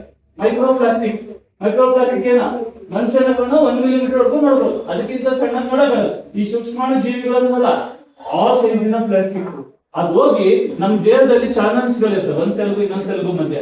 ಅದೋಗಿ ಬ್ಲಾಕ್ ಆಗ್ಬಿಟ್ರೆ ನೆಕ್ಸ್ಟ್ ಸೆಲ್ಸ್ ಗಳು ಏನಾಗ್ತವೆ, ಸಿಗ್ನಲ್ ಹೋದಾಗ ಏನಾಗುತ್ತೆ, ಅಬ್ನಾರ್ಮಲ್ ಆಗುತ್ತೆ. ಅಬ್ನಾರ್ಮಲ್ ಅಂದ್ರೆ ಏನು, ಹುಚ್ಚಾಪಟ್ಟೆ ಆಗ, ಅದನ್ನೇ ಕ್ಯಾನ್ಸರ್ ಅಂತ ನೋಡ್ತಾರೆ. ಯಾಕೆ ಕ್ಯಾನ್ಸರ್ ಇವತ್ತು ಜಾಸ್ತಿ ಆಗ್ತಾ ಇದೆ ಅಂದ್ರೆ, ಈ ಪ್ಲಾಸ್ಟಿಕ್ ಮಣ್ಣು ಜೊತೆ ಸೇರ್ಕೊಂಡು ಹೋಗ್ತಾರೆ. ಅದು ನಿಮ್ಮ ಊಟದಲ್ಲಿ ಹಂಗೆ ಬರುತ್ತೆ. ನೀವು ಬೆಳೆ ತರಕಾರಿ, ದವಸ ಧಾನ್ಯಗಳು ಹಂಗೆ ಬಂದು ಅದನ್ನೇ ತಿಂತೀರಿ, ನೀವು ಕ್ರಿಮಿಕೀಟ ನಾಶ ಆಗ್ತಿರಲ್ಲ, ಆ ಹುಲ್ಲ ತಿರುಗ್ತಿರಲ್ಲ ಹಸುಗಳಿಗೆ, ಹಸುವಿನ ಹಾಲಲ್ಲಿ ಅದೇ ಕೆಮಿಕಲ್ ಇದೆ, ಏನು ಆಗ್ತದೆ. ಈಗ ನೀವು ಕುಡಿತಾ ಇರುವಂತಹ ಹಾಲು 90% ವಿಷನೇ. ವಾಗ್ಭಟ ಅಂತ ಒಬ್ಬ ಮಹರ್ಷಿ ಇದ್ದ, ಅವನು ಭಯಂಕರ ಡೋಪಲ್ ಪರ್ಸನ್. ಚರಕ ಕೇಳಿದಿರಲ್ವಾ, ಚರಕ ಸಂಹಿತೆ ಬರೆದವರು ಮಹಾ ಋಷಿ, ಅವ್ರ ಶಿಷ್ಯ. ಇವ್ರ ಏನಪ್ಪ ಅಂದ್ರೆ, ಗುರುಗಳೇ ನೀವ್ ಹೇಳಿದ ತಕ್ಷಣ ನಾನು ಕೇಳ್ಬಿಡ್ಬೇಕಾ, ನಾನೇ ಎಕ್ಸ್ಪೆರಿಮೆಂಟ್ ಮಾಡ್ತೀನಿ ರೀ, ನೀವ್ ಕೇಳಿದ್ರೆ ಉತ್ತರ ಬಂದ್ರೆ ಅವಾಗ ಕೇಳ್ತೀನಿ ಅಂತ. ಪ್ರತಿ ವರ್ಷ ಹೇಳಿದ ತತ್ವನೆಲ್ಲ ಎಕ್ಸ್ಪೆರಿಮೆಂಟ್ ಮಾಡಿ ಮಾಡಿ ಮಾಡಿ ಮಾಡಿ ಹೇಳಿ 7,000 ರೂಪಾಯಿ ಬರುತ್ತೆ. ಈ ವಾಗ್ಭಟನ ತತ್ವ, ನಿಮ್ ಅಡಿಗೆ ಮನೆ ಆಗಿರೋದು ವಾಗ್ಭಟ ನಿಯಮ ಪ್ರಕಾರ, ಈ ದನ ಕಾಯೋದು ವಾಗ್ಭಟ ನಿಯಮ ಪ್ರಕಾರ, ಈ ಕುರಿ ಕಾಯೋದು ವಾಗ್ಭಟ ನಿಯಮ ಪ್ರಕಾರ. ನೀವ್ ಬೆಳಗ್ಗೆ ಎದ್ದ ತಕ್ಷಣ ನೀರ್ ಕುಡಿಬೇಕು, ನಿಧಾನ ಕುಡಿಬೇಕು, ಚಿಪ್ ಬೈ ಸಿಪ್ ಕುಡಿಬೇಕು ಅಂತ ಹೇಳ್ತೀವಲ್ಲ, ಕುತ್ಕೊಂಡು ಕುಡಿಬೇಕು. ಹಾಗೆ ಆ ನೀರಿನ ನಿಯಮಗಳಿದಾವಲ್ಲ, ಅದೆಲ್ಲ ವಾಗ್ಭಟನ ನಿಯಮ ಪ್ರಕಾರ. ನೀವು ಊಟ ಮಾಡ್ತೀರಲ್ಲ, ಮೊಸರು ಕೊನೆಯಲ್ಲಿ ತಿನ್ಬೇಕು, ಈ ತರದೆಲ್ಲನೂ ವಾಗ್ಭಟನ ನಿಯಮ ಪ್ರಕಾರ. ಈ ತರ 7,000 ಪ್ರಪಂಚದ ಎಷ್ಟು ಹಳ್ಳಿಗಳಿದಾವ, ಎಲ್ಲ ಹಳ್ಳಿ ಜನಗಳಿಗೂ ಗೊತ್ತಿದ್ರು ಈ ವಾಗ್ಭಟನ ನಿಯಮಗಳು. ಅಷ್ಟಾಂಗ ಹೃದಯ, ಅಷ್ಟಾಂಗ ಸಂಗ್ರಹ ಅಂತ ಗ್ರಂಥಗಳಲ್ಲಿ ಅನುಬಂಧ ಗೊತ್ತಾಯ್ತಲ್ಲ. ಅದಕ್ಕೆ ಭಾರತನ ಋಷಿಗಳ ಸಂಸ್ಕೃತಿ ಅಂತ ಕರೆಯುತ್ತದೆ. ಎಲ್ಲರ ಮನೆಯಲ್ಲೂ ಸೈನ್ಸ್ ಇದೆ, ವಿದ್ಯೆ ಕಲ್ತಿದ್ದನೋ ಇಲ್ಲ, ಇದು ಆಕಸ್ಮಿಕವಾಗಲ್ಲ. ನಮ್ಮ ಜನಗಳು ವಿಜ್ಞಾನಕ್ಕೆ ಕೊಟ್ಟ ಬೆಲೆ ಇದು. ಆಗಿದ್ರೆ ಯಾರು ಹೇಳ್ಕೊಡ್ತಾ ಇರ್ಲಿಲ್ಲ, ಆ ತರ ಏನಿಲ್ಲ, ಅದೆಲ್ಲ ಸುಳ್ಳಿನ ಕಥೆಗಳು. ಗೊತ್ತಾಗಿದೆಯಲ್ವಾ? ಈ ವಾಗ್ಭಟ ನಿಯಮ ಮೇಲೆ ಜಪಾನ್ ಮತ್ತೆ ಆಸ್ಟ್ರೇಲಿಯಾ 2 ಕೋಟಿಗಳು, ಈ 100 ಕೋಟಿಗಳಕ್ಕಿಂತ ಜಾಸ್ತಿ ಇನ್ವೆಸ್ಟ್ ಮಾಡಿ ಅದ್ರ ರಿಸರ್ಚ್ ಮಾಡಿದ್ದಾರೆ. ಆ ರಿಸರ್ಚ್ ಏನಪ್ಪಾ ಅಂದ್ರೆ, ಈಗ ಅಡ್ವರ್ಟೈಸ್ಮೆಂಟ್ ಕೊಡುತ್ತೆ, ತಕ್ಷಣ ನೀರು ಕುಡಿಯಿರಿ, ನಿಧಾನ ಕುಡಿಯಿರಿ, ಸಿಪ್ ಬೈ ಸಿಪ್ ಕುಡಿಯಿರಿ ಅಂತ. ಈ ತರ ಹೇಳ್ತಾ ಹೇಳ್ತಾ ಹೇಳ್ತಾ ನಾವ್ ಹೇಳಿದ್ರು ನಮ್ಮ ರೂಲ್ಸ್, ಭಾರತೀಯ ರೂಲ್ಸ್ ಅಥವಾ ಹಿಂದೂಗಳ ರೂಲ್ಸ್ ಅಂತ ನೀವು ಕಲಿಬಹುದು ಅಲ್ವಾ. ಈ ರೀತಿಯಾದಂತೂ ಬರೀ ನೀರು ಕುಡಿಯೋದು ಗೊತ್ತಿದ್ರೆ, ಯಾವ ಕುಡಿಬೇಕು, ಎಷ್ಟು ಕುಡಿಬೇಕು, ಹೆಂಗ್ ಕುಡಿಬೇಕು, 300 ಕಾಯಿಲೆಗಳನ್ನ ನಿಮ್ಮ ಮಕ್ಕಳಿಗೆ ಬರ್ದೇ ನೋಡ್ಕೋಬಹುದು. 300 ಡಿಸೀಸಸ್ ನಿಮ್ಮ ಬರಕ್ಕಿಂತ ಮುಂಚೆನೆ ಕಂಟ್ರೋಲ್ ಮಾಡ್ಕೋಬಹುದು. ಡಾಕ್ಟರ್ ಬೇಕಾಗಿಲ್ಲ ನಿಮ್ಗೆ, ಗೊತ್ತಾಗ್ತಿದ್ಯಾ? ಅದು ಈ ಪ್ರಕೃತಿಯ ತಾಕತ್ತು. ಅದಕ್ಕೆ ಒಂದ್ ಕಾಡಲ್ಲಿ ಒಂದು ಹುಲಿದೆ ಅಂದ್ರೆ ನಿಮ್ಮ ಊರಿಗೆ ಮೈಸೂರು ಮತ್ತೆ ಬೆಂಗಳೂರಿಗೆ ಎಷ್ಟು ನೀರು ಬೇಕೋ ಅಷ್ಟು ನೀರು ಕುಡಿಯೋಕೆ ನಿಮ್ಮ ಹತ್ರ ಇದೆ ಅಂತ. ಆ ಹುಲಿ ಕಾಡಿಂದ ಮಾಯ ಆದ್ರೆ ನೀವು ಅಷ್ಟು ಕುಡಿಯೋ ನೀರ ಕಳ್ಕೊಂಡಿದ್ದೀರಿ ಅಂತ. ಈ ಹುಲಿಗೂ ನೀರು ಏನ್ ಸಂಬಂಧ ಅಂತ ಕೇಳ್ಬೋದು. ಒಂದ್ ಹುಲಿ ಇರ್ಬೇಕಂದ್ರೆ ಒಂದ್ಸಲಿ ಬೇಟೆಯಾಡ್ಬೇಕಂದ್ರೆ ಮಿನಿಮಮ್ 500 ಜಿಂಕೆ ಇರಬೇಕು. 500 ಜಿಂಕೆ ಇರ್ಬೇಕಂದ್ರೆ ಅದಕ್ಕಿಂತ 50ರಿಂದ 100 ಪಟ್ಟು ಗಿಡ ಮರಗಳು ಹುಲ್ಲುಗಳು ಇರ್ಬೇಕು. ಅಷ್ಟು ಜಾಗ ಇರಬೇಕು. ಅಷ್ಟು ಜಾಗ ಇದೆ ಅಂದ್ರೆ ಅದಕ್ಕಿಂತ 1,000 ಪಟ್ಟು ಆ ಭೂಮಿಯಲ್ಲಿ ನೀರು. ಅಂದ್ರೆ ಒಂದು ಹುಲಿ ಇದೆ ಕಾಡಲ್ಲಿ ಅಂದ್ರೆ ಇವತ್ತಿನ ಭಾಷೆಗಳಂದ್ರೆ ಬೆಂಗಳೂರು ಸಿಟಿ ನೀರಿನ ಸಮಸ್ಯೆ ಅಷ್ಟು ಇದೆ, ಮೈಸೂರು ಸಿಟಿ ಅಷ್ಟು ನೀರು ನಮ್ಮ ಭೂಮಿಗೆ ಇದೆ. ಆ ಹುಲಿ ಹೋಯ್ತು ಅಂದ್ರೆ ಅಷ್ಟು ನೀರನ್ನ ನಾವು ನಾಶ ಮಾಡ್ಕೊಂಡಿದ್ದೀವಿ. ಇದೇ DC ಚಾನೆಲ್ ಅಲ್ಲಿ ನಾವು ನಳಿಗಳು ನೋಡಿದ್ದೀವಿ. ಇಲ್ಲ ಅಂದ್ರೆ ಎವರಿ ಟೈಮ್ ಬೇಸಿಗೆಯಲ್ಲಿ 10ರಿಂದ 15 ತರ ಪ್ರಾಣಿಗಳನ್ನ ನೋಡಿದ್ದೀವಿ. 15ರಿಂದ 20 ತರ ಮೀನುಗಳನ್ನ ನೋಡಿದ್ದೀವಿ. ಒಂದು 7 ಅಡಿ ಮೀನನ್ನ 7 ಅಡಿ ಎಷ್ಟು ಗಾತ್ರ ನೋಡಿದ್ರ DC ಚಾನೆಲ್ ಅಲ್ಲೇ ಗೊತ್ತಾಗ್ತಿದ್ಯಾ? ಆ ತರ ಇವತ್ತು ನೋಡಿದ್ರ ಅದೆಲ್ಲ ಇವತ್ತು ಬರೀ ಪಾಚಿ ಕಟ್ಕೊಂಡಿರೋದು. ಅದಕ್ಕೆ ಹಾಕ್ಬೇಕಾಗ್ತದೆ. ಹಿಂದೆ ಈ ಜೋಡಿಯುವಂತ ಮಕ್ಕಳು ತನ್ನ ಹಿಂದೆ ಮುಂದೆ ಮಾಡಿಟ್ಟಿದ್ರು ವಿಶೇಷ. ಹಾಗಾಗಿ ಅದನ್ನ ಹಿಡ್ಕೊಂಡು ಪ್ರಾಕ್ಟೀಸ್ ಮಾಡುವಂಥದ್ದು, ತಪ್ಪಿಸ್ಕೊಳ್ಳುವಂಥದ್ದು, ಬಚಾವ್ ಮಾಡುವಂಥದ್ದು ಮಾಡ್ಬೋದಾಯ್ತು. ಈಗ ಏನಾಗ್ಬಿಟ್ಟಿದ್ರೆ ಈಗ ಗೊತ್ತಿರೋನು ಜಾಸ್ತಿ ಬೈತಾರೆ ಅಲ್ವಾ? ಆ ತರ ಕಾಂಪಿಟೇಷನ್ ಮಾಡಿರೋದ್ರಿಂದ ಮತ್ತೆ ನೀರನ್ನ ಭೂಮಿ ಒಳಗಡೆ ಈಗ ಬಿಡ್ತಾ ಇಲ್ಲ. ನಮ್ಮ ಕರ್ನಾಟಕದಲ್ಲಿ ಭಾರತದಲ್ಲಿ ಒಂದು ಯಾಕೆ ನೀರ್ ಬಗ್ಗೆ ನಾವು ಕನ್ನಡಿಗರು ಅತ್ಯಂತ ಇಂಪಾರ್ಟೆನ್ಸ್ ಕೊಡ್ಬೇಕು ಅಂದ್ರೆ 2040 ನೀರಿನ ಸಮಸ್ಯೆ ಉಂಟಾಗುತ್ತೆ. ಅದು ನಿಜ. ಅದೇ 2030 ನಾವು ನೋಡ್ತೀವಿ ಇವತ್ತು ನೀರಿಗೆ ದುಡ್ಡು ಎಷ್ಟಾಗ್ತಾ ಇದೆ ಅಂತ ನೀವು ಸಿಟಿಲಿರೋರು ಅನುಭವಿಸ್ತಾ ಇದ್ದೀರಿ. ಇಲ್ಲಿರೋ ದುಡ್ಡನ್ನ ಕೊಡ್ತಾ ಇದ್ದೀರಲ್ವಾ ಅಂತ ನಾನು ಗೊತ್ತಿಲ್ಲ ನನಗೆ. ಆತರ ಕೊಡ್ತಾ ಇರ್ಬೋದು ಅಂತ ಅನ್ಕೊಂಡಿದ್ದೀವಿ. ಆದ್ರೆ ಏನಪ್ಪ ಅಂದ್ರೆ ಎಷ್ಟು ಫಾಸ್ಟ್ ಆಗಿ ಡೆಸರ್ಟಿಫಿಕೇಶನ್ ಆಗ್ತಾ ಇರೋಂತ ರಾಜ್ಯ ಅದಂದ್ರೆ ಕರ್ನಾಟಕ, ರಾಜಸ್ಥಾನ ಅಲ್ಲ. Fastest desertification state of the India is Karnataka. ಯಾಕೆ ಅಂದ್ರೆ ಕರ್ನಾಟಕ ಎತ್ತರ ಜಾಗದಲ್ಲಿ ಇದೆ, ತಮಿಳುನಾಡು ಕೆಳ ಜಾಗದಲ್ಲಿ ಇದೆ. ಮೇಲ್ಗಡೆ ನದಿ ನೀರು ಹೆಂಗ್ ಹರಿಯುತ್ತೋ ಭೂಮಿ ಕೆಳಗಡೆನೂ ಹಂಗೆ ಇರುತ್ತೆ. ಈ ನದಿಗಳಲ್ಲಿ ಏನಿರ್ತವೆ? ಬಂಡೆ ಕಲ್ಲುಗಳು, ಮರಳುಗಳು ಇರ್ತವೆ. ಆ ಮರಳು ಬಂಡೆಗಳೆಲ್ಲ ಏನ್ ಮಾಡ್ತವೆ? ನೀರ್ನ ತಡೆಯುತ್ತೆ. ತಡೆದು ನಿಧಾನವಾಗಿ 1 ಕಿಲೋಮೀಟರ್ 100 ಕಿಲೋಮೀಟರ್ ಸ್ಪೀಡ್ ಅಲ್ಲಿ ಹೋಗ್ತಾ ಇರೋದನ್ನ 10 ಕಿಲೋಮೀಟರ್ ಸ್ಪೀಡ್ ಮಾಡುತ್ತೆ. ಆಗೇನಕ್ಕೆ ಸ್ಪೀಡ್ ಕಮ್ಮಿ ಆದ ತಕ್ಷಣ ನೀರು ಭೂಮಿ ಒಳಗಡೆ ಹಿಂಗುತ್ತೆ ಅಲ್ವಾ? ಬೆಂಗೆ ಎಷ್ಟು ಅಷ್ಟೇನೆ. ಮಳೆ ಬಿದ್ದಾಗ ಈ ನೀರು ಹಿಂಗಿ ಮತ್ತೆ ಮೇಲ್ ಬಂದಾಗ ವಾಟರ್ ಟೇಬಲ್ ರೈಸ್ ಆದಾಗ ಫಲವತ್ತತೆ ಜಾಸ್ತಿ ಆಗುದು. ಗೊತ್ತಾಗ್ತಿದೆಯಲ್ವಾ? 292 TMC ಕೊಡ್ಬೇಕಾಯ್ತು ತಮಿಳುನಾಡಿಗೆ. ಹಾಲು ಹಾಕೊಂಡು ಹೊಂಟೋಗಿದೆ. ಇನ್ನು 6 ತಿಂಗಳಿದೆ ಅಲ್ವಾ? ಹಾಲು ಹಾಕೊಂಡು ಹೊಂಟೋಗಿದೆ.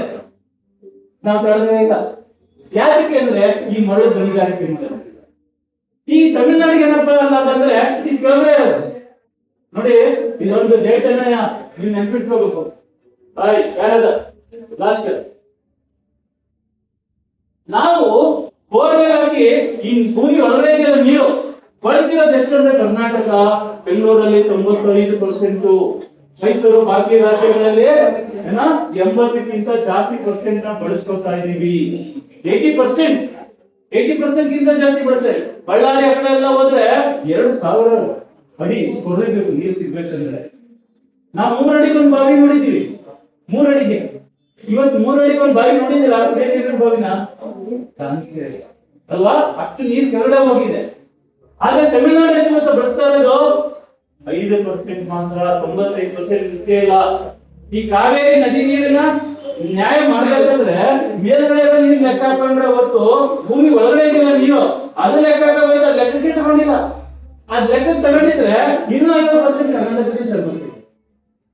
ನಮ್ಗೆ ವಿದ್ಯೆ ಗೊತ್ತಿರೋದ್ರಿಂದ, ನಮ್ಮೂರ ಬಗ್ಗೆ ಗೊತ್ತಿರೋದ್ರಿಂದ, ನಮ್ಮೂರಲ್ಲಿ ಈ ನೀರಿನ ಸಂರಕ್ಷಣೆ ಹೆಂಗ್ ಮಾಡ್ತಾ ಇದ್ರು ಅಂತ ಗೊತ್ತಿರೋದ್ರಿಂದ ಇವತ್ತು ನೀರಿನ ಸಮಸ್ಯೆ ಕರ್ನಾಟಕ ಉಂಟಾಗಿದೆ. ನ್ಯಾಯದಾರರು ಕೂಡ ಕರ್ನಾಟಕ ನ್ಯಾಯ. ಇದನ್ನ ಬ್ರಿಟಿಷ್ ಮಾಡಿದ ಆ ಕಾನೂನೇ ಬೇಸ್ ಆಗಿಟ್ಕೊಂಡು ಅದನ್ನ ಫಸ್ಟ್ ಬಿಸಾಕ್ಬೇಕಾಯ್ತು. ಅದನ್ನ ನೀವು ಬೇಸಾಗಿ ಇಟ್ಕೊಂಡಿರೋದ್ರಿಂದ ಯಾಕೆ ಕನ್ನಡಿಗರಿಗೆ ಕಟ್ ಅನ್ನೋದು ಕಮ್ಮಿ ಅನ್ನೋ ಭಾವನೆ ಅಥವಾ ಅಲ್ವಾ? ಹಾಗಾಗಿ ಒಟ್ಟಿಗೆ ಬದುಕೋದ್ರಿಂದ ಈ ತರ ಅನ್ಯಾಯದಿಂದ ತಪ್ಪಿಸ್ಕೋಬಹುದು. ನಿಮ್ಮಲ್ಲಿ ಹೊಟ್ಟೆಗೆ ಜಾಸ್ತಿ ಆದ್ರೆ ದುರಾಸೆಗಳು ಜಾಸ್ತಿ ಆದ್ರೆ ಮೂರನೇ ಬಂದು ಹೀಗೆ ಲಾಭ ಮಾಡ್ಕೊತಾ ಇದ್ದಾನೆ, ಹಂಗೆ ಲಾಭ ಮಾಡ್ಕೊಂಡು ಹೋಗ್ತಾನೆ ಇರ್ತಾರೆ. ನಾವು ಬೈಕೊಂಡು ತಿಳ್ಕೊತಾನೆ ಇರ್ಬೇಕು. ಮತ್ತೆ ಪ್ರಕೃತಿ ಸಂಪತ್ತು ಅಂತ ಇರಲ್ಲ. ಆದ್ರಿಂದ ಇವತ್ತಾದ್ರೂ ಕೂಡ ನಮ್ಮ ಜನಗಳಿಗೆಲ್ಲ ಹಳ್ಳಿ ಜನ ರೈತರ ಕೆಲಸ ಜನ ಮಾಡಿ ಮಾಡ್ತಾರೆ. ಕೈಯಿದೆ ರೈತರ ಕೆಲಸ ಮಾಡದೇ ಇದ್ದವ್ರೆ ವ್ಯವಸಾಯ ಆಲ್ಮೋಸ್ಟ್ ಎಲ್ಲರೂ ರೈತರ ಫ್ಯಾಮಿಲಿ ಅಲ್ವಾ? ಇನ್ಮೇಲಾದ್ರೂ ಅಟ್ಲೀಸ್ಟ್ ನೋಡಿ, ನಾಳೆ ದಿನ ಹೆಂಗಾಗುತ್ತೆ ಇದೆ ಅಂದ್ರೆ, ಈಗ ಬೆಂಗಳೂರಲ್ಲಿ ಆಗಿದೆ, ನೀವೇನಾದ್ರೂ ತರಕಾರಿ ತಗೊಂಡ್ ತಿಂದ್ರೆ ರೋಗ ಗ್ಯಾರಂಟಿ. ಬೀದಿಲ್ ಬರ್ತಾ ಇರೋದ್ರಿಂದ ಅಂಗಡಿಗೆ ಹೋಗಿ ತರಕಾರಿ ತಗೊಂಡ್ ತಿಂದ್ರೆ, ಹಣ್ಣು ತಗೊಂಡ್ ತಿಂದ್ರೆ ನಿಮಗೆ ರೋಗ 100% ಬರುತ್ತೆ. ದಾಳಿಂಬೆ ಇರುತ್ತಲ್ವಾ, ವೆರಿ ಪೌಷ್ಟಿಕಾಂಶವಾದಂಥದ್ದು, ಅದರಲ್ಲಿ ರೋಗ ಬರ್ತದೆ. ಅಷ್ಟೊಂದು ಕೊಚ್ಚೆ ನೀರಲ್ಲಿ ಬೆಳೀತಾ ಇದ್ದಾರೆ. ಕೊತ್ತಂಬರಿ ಸೊಪ್ಪು ಕೊಚ್ಚೆ ನೀರಲ್ಲಿ ಬೆಳೀತಾ ಇದ್ದಾರೆ.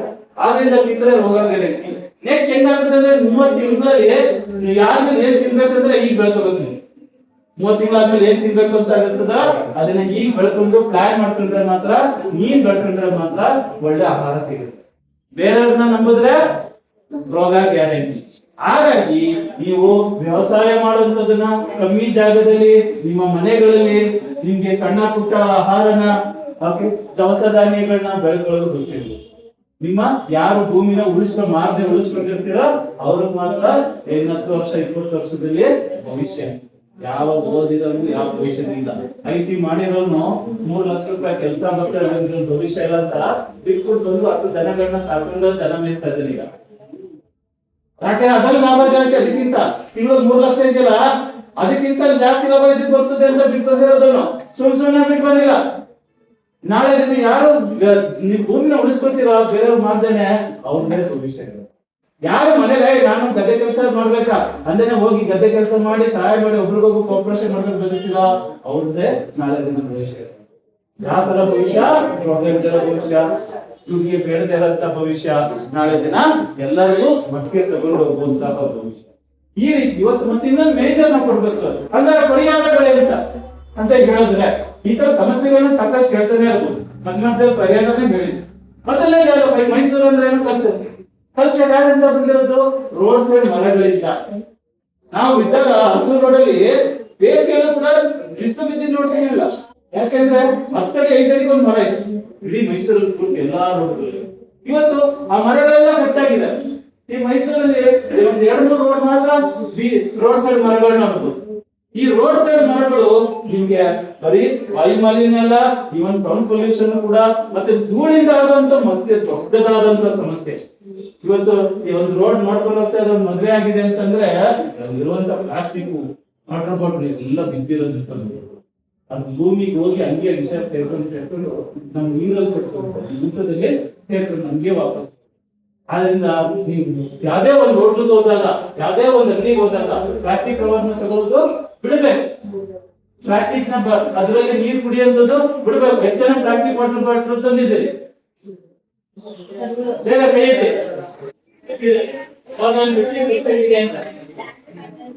ನಿಮ್ಗೆ ಒಂದು ಸಮಸ್ಯೆ ಏನಪ್ಪ? ಮೆಟಲ್ ಬಾಟಲ್ ಭಾರ ಅಲ್ಲ, ಮೆಟಲ್ ಬಾಟಲ್ ಇಟ್ಕೊಳ್ಳೋದು ಹಾಗೆ ಭಾರ ಅನ್ನೋದು ಒಂದೇ ಸಮಸ್ಯೆ. ಅದ್ಬಿಟ್ಟು ಇದರಲ್ಲಿ ಇನ್ನೂ 3 ಸಮಸ್ಯೆ ಇದೆ. ದೊಡ್ಡ ರೋಗ ಬರುತ್ತೆ, ಯಾವ್ದು ಮಾಮೂಲಿ ರೋಗ ಅಲ್ಲ.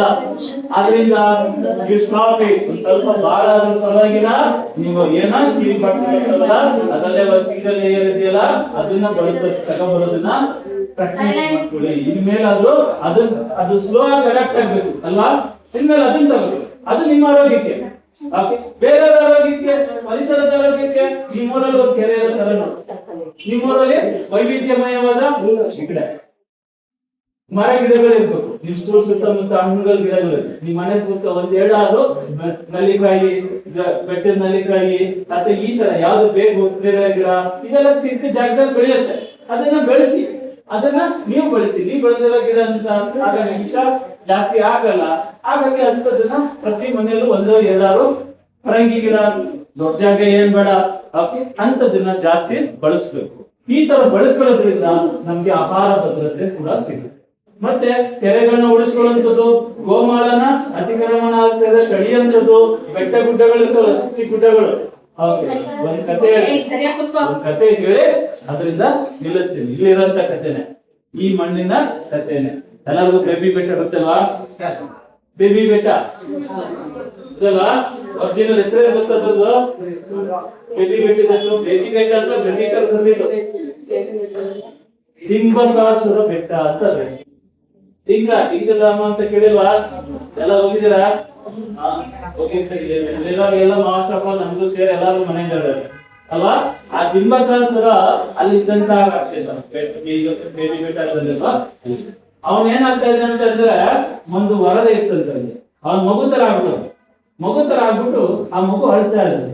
ಆಗ ಯಾವ ಮಗು ಅಳ್ತಾ ಇರ್ತದ ಅಂತ ಹೋಗಿ ನೋಡಿದ್ರೆ ಯಾರು ಮನ್ಸೋದ್ರೆ ಅವ್ನ ಒರಿಜಿನಲ್ ರಾಕ್ಷಸ ರೂಪನ ಪ್ರಕಟ ಆಗಿ ಅವ್ರನ್ನೆಲ್ಲ ಸಾಯಿಸಿ ಅವ್ರನ್ನ ತಿನ್ಕೊತಾ ಇದ್ದ. ಈ ತರ ಆ ಬಿಂಬಕಾಸುರನಿಂದ ಭಯಂಕರ ಸಮಸ್ಯೆ ಉಂಟಾಗ್ತದೆ.